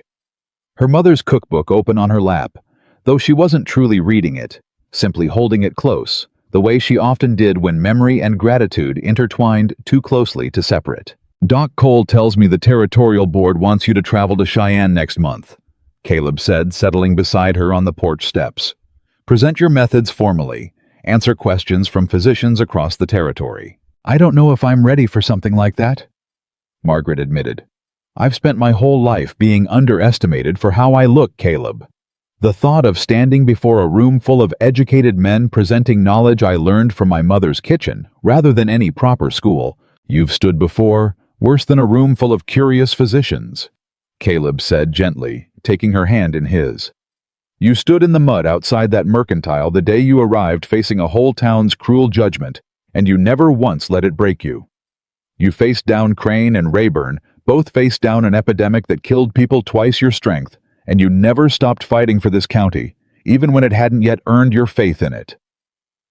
He turned to face her fully, his expression carrying a tenderness that still occasionally caught Margaret by surprise, months into whatever they'd become to each other. "I think you're more ready for that room in Cheyenne than you realize, Margaret Dawson. I think you've been ready since long before you ever arrived in Ash Hollow." Margaret felt tears building, the particular kind that came not from sorrow, but from an overwhelming, humbling recognition of how far she'd traveled since that cold, mocking arrival months before. "I was so certain that first day," she said quietly, "that I'd made a terrible mistake coming here. That I'd simply traded one kind of loneliness for another, one place where I didn't belong for a different place that would judge me just the same." "And now?" Caleb asked softly. Margaret looked out across the ranch at land that had become gradually and undeniably home, in every sense that mattered, at a county that had transformed its cruel judgment into genuine gratitude and respect, at the man beside her who had moved from cold, doubtful distance to something that felt increasingly like genuine, steady love. "Now I think," she said slowly, "that sometimes the places that seem most likely to reject us completely are exactly the places where we're meant to prove beyond any doubt exactly what we're truly capable of." Caleb pulled her close then, and Margaret allowed herself fully and without reservation to lean into his warmth, into the particular safety of finally being seen, valued, and loved for precisely who she was rather than despite it. The formal celebration, when Ash Hollow finally held one to mark the epidemic's official end, brought together nearly every family in the county on a warm May afternoon that felt, after such a brutal winter, almost impossibly gentle. Long tables stretched across the town square, laden with food prepared by dozens of hands, working in the same spirit of shared abundance that had carried them through the epidemic's darkest hours. Children who had nearly died months before ran and played with the boundless energy of youth, fully restored their laughter carrying across a town square that had once upon a not-so-distant time echoed instead with cruel, mocking whispers about a plus-size widow's unlikely arrival. Doc Cole rose to speak first, his voice carrying clearly across the assembled crowd. His exhaustion from months of relentless work replaced now by something that looked remarkably like joy. "I've practiced medicine in this county for 11 years, he began. "And I confess, I never expected the greatest lesson of my career to arrive by wagon from Missouri, carrying nothing more remarkable than a trunk of seeds and herbs and a cookbook passed down through generations." He looked directly at Margaret, seated beside Caleb, near the front of the gathered crowd, his expression warm with genuine, hard-won respect. "But Margaret Dawson taught this entire county something I don't believe any of us will ever forget. She taught us that knowledge doesn't require formal credentials to save lives. She taught us that community, genuine, unified community, can overcome challenges that seem insurmountable when we face them alone. And she taught this old, stubborn physician that sometimes the most important medicine isn't found in any bottle or prescribed by any medical school, but passed down instead through generations of women who learned through hard necessity exactly what a struggling body truly needs to survive. Applause broke across the gathered crowd, warm and genuine, and Margaret felt her throat tighten with emotion she could barely contain. Ruth Whitfield spoke next, her sharp tongue softened now by months of shared crisis and genuine friendship. I said cruel things to Margaret Dawson the day she arrived in this county. She admitted, her voice carrying openly across the crowd without any attempt to hide her shame. Judged her for her size, assumed the worst about what she could offer this county, before I'd given her the chance to prove otherwise. I think many of us did the same if we're honest with ourselves today. She looked at Margaret with tears openly falling now. I owe her my son's life, my husband's life, and an apology I don't believe I can ever fully repay. But I intend to spend the rest of my years starting with making certain every new family that arrives in Ash Hollow understands exactly what kind of woman built this community's strength when we needed it most. The applause that followed carried a different quality entirely. Not just gratitude, but genuine collective recognition of a transformation that had reshaped not just individual survival, but the fundamental character of an entire county. When it came time for Margaret herself to speak, she rose slowly, feeling Caleb's steady presence beside her, feeling the weight of months of struggle and triumph settling into something that finally felt like peace rather than exhausting battle. I arrived in this county a stranger, she said, her voice carrying clearly across the warm spring air. Judged before I'd said more than a dozen words, dismissed by nearly everyone who looked at me that first cold day. I understand that judgment even now. I understand how easy it is to see a person's size, their unfamiliar face, and assume you already know everything worth knowing about their worth.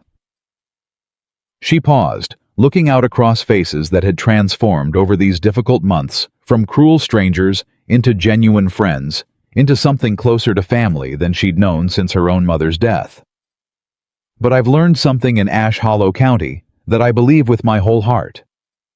Strength isn't measured by how someone looks, or how easily they fit whatever narrow expectation a stranger might carry about what capability should resemble. Strength is measured by what a person gives when everything around them seems most likely to fall apart. It's measured by whether you open your hands and share what little you have left, or close them tight in fear and hoard against a world you've decided has already judged you unworthy of trust. She looked at Caleb, then at the man who had moved from cold doubt to unwavering support, who had ridden beside her through freezing darkness and desperate crisis, without ever once wavering in his belief in what she carried within her. This county gave me something I didn't expect to find when I climbed down off that wagon last winter, she continued. Not just acceptance, though I'm deeply grateful for that. Something more than acceptance. Purpose. Belonging. A chance to prove beyond any doubt that everything I am, everything my mother and grandmother taught me, has value that has nothing to do with how the world first chooses to judge my worth. Her voice caught slightly emotion, finally breaking through her carefully maintained composure. I came here a stranger nobody wanted. I stand here today surrounded by people I'm proud to call my family, in a home I never expected to find doing work that has meaning beyond anything I dared imagine when I answered that advertisement seeking a rancher's wife. She looked directly at Caleb, love and gratitude mingling openly in her expression. Sometimes the places that seem most likely to reject us completely become instead the places where we finally truly belong. The applause that followed carried the particular weight of an entire community's transformation of cruel judgment replaced by genuine love of desperate survival, forged into lasting unity that would carry Ash Hollow County forward, long after the epidemic itself had become simply another hard winter. Survived another story told to grandchildren about the resilience their ancestors had discovered within themselves when everything seemed most likely to fall apart. Caleb rose then, taking Margaret's hand in front of the entire assembled county. his expression carrying a tenderness and certainty that spoke to months of gradual, hard-won transformation of his own.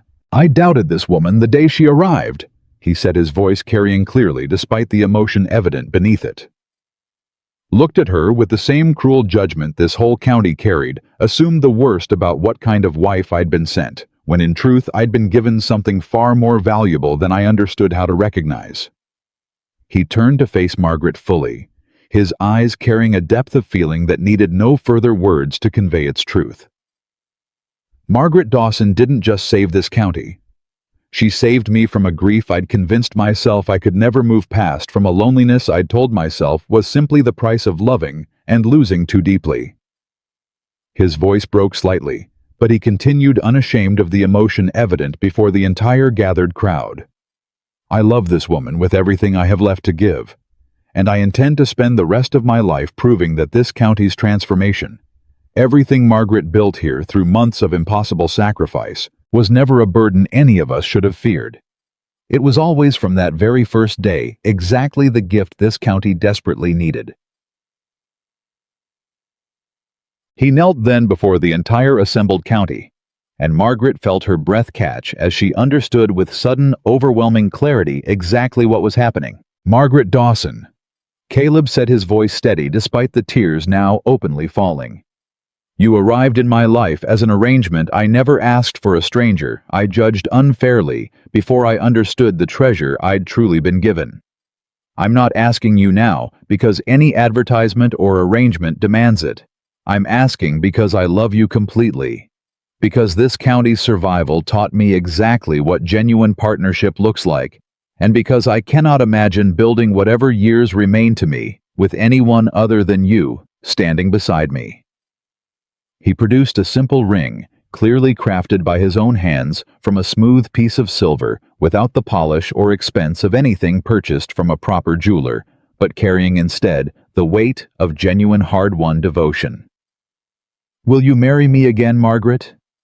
Not as an arrangement this time, but as a choice freely made by two people who found something real in each other through the hardest winter either of us has ever survived." Margaret felt tears streaming freely, now felt the weight of the entire county watching, felt months of transformation from mocked stranger to beloved community pillar, culminating in this single, overwhelming moment of pure, unguarded joy. "Yes," she said, her voice breaking with emotion she no longer needed to guard or hide. "Yes, Caleb Morgan. I choose you freely and completely, exactly as you're choosing me." The cheer that erupted from the gathered crowd carried across the entire town square, a sound of pure, unrestrained joy that spoke to everything Ash Hollow County had survived and everything it had become. Through that survival, a community transformed from cruel judgment into genuine unity, bound together not by mere proximity or convenience, but by the hard-won understanding that true strength lay not in how a person appeared, but in what they gave freely when the world around them seemed most likely to fall apart. Years later, when Margaret Dawson Morgan had become simply Margaret Morgan, matriarch of a family and community that had grown and flourished long past that brutal epidemic winter, when her own daughters had grown old enough to learn the recipes passed down through generations of careful, loving preservation, she would tell the story of Ash Hollow County's darkest winter, not as a tale of tragedy survived, but as proof of something far more powerful and enduring. She would tell her grandchildren gathered around her own well-worn kitchen table about a woman who arrived as a stranger. Nobody wanted, judged cruelly for a body. The world had decided made her less capable rather than more. Who discovered instead that everything she carried, every seed, every herb, every careful recipe passed down through generations of women who understood survival as a gift freely given rather than jealously hoarded, held the power to transform not just her own life, but an entire county's understanding of what genuine community and lasting love could accomplish when tested by the very worst circumstances imaginable. She would tell them about Caleb Morgan, a hardened rancher who learned through months of watching a woman he'd initially doubted transform impossible crisis into extraordinary triumph, that love wasn't a weakness to guard against after devastating loss, but a strength worth risking everything to embrace fully once again. She would tell them about Dr. Henry Cole, whose exhausted, desperate willingness to document truth even when it challenged everything. His formal training had taught him, helped transform one woman's inherited knowledge into medicine that would eventually reach far beyond Ash Hollow's borders, saving countless lives across the territory in the decades that followed. And she would tell them most importantly about a county that learned through shared suffering and shared triumph, that survival was never truly about individual strength alone, but about the courage to open your hands freely to your neighbors, to trust that shared abundance would always outlast isolated hoarding, and to understand that the people the world too often dismissed as too much, a struggling world most desperately needed. Margaret Dawson had arrived in Ash Hollow County as a woman the world had already decided was too much of everything except what truly mattered. She left behind decades later a legacy that proved beyond any doubt or lingering judgment that she had always been exactly enough, not despite everything that made her different, but precisely because of it. Her broth had saved a county's children. Her courage had transformed a community's cruel judgment into lasting unity. And her love freely given despite every reason the world had offered her to guard it jealously, instead, had built a family and a legacy that would carry her mother's careful wisdom forward for generations still to come. Proof enduring and undeniable that true strength was never about how the world chose to see you, but about everything you chose courageously and completely to give in return.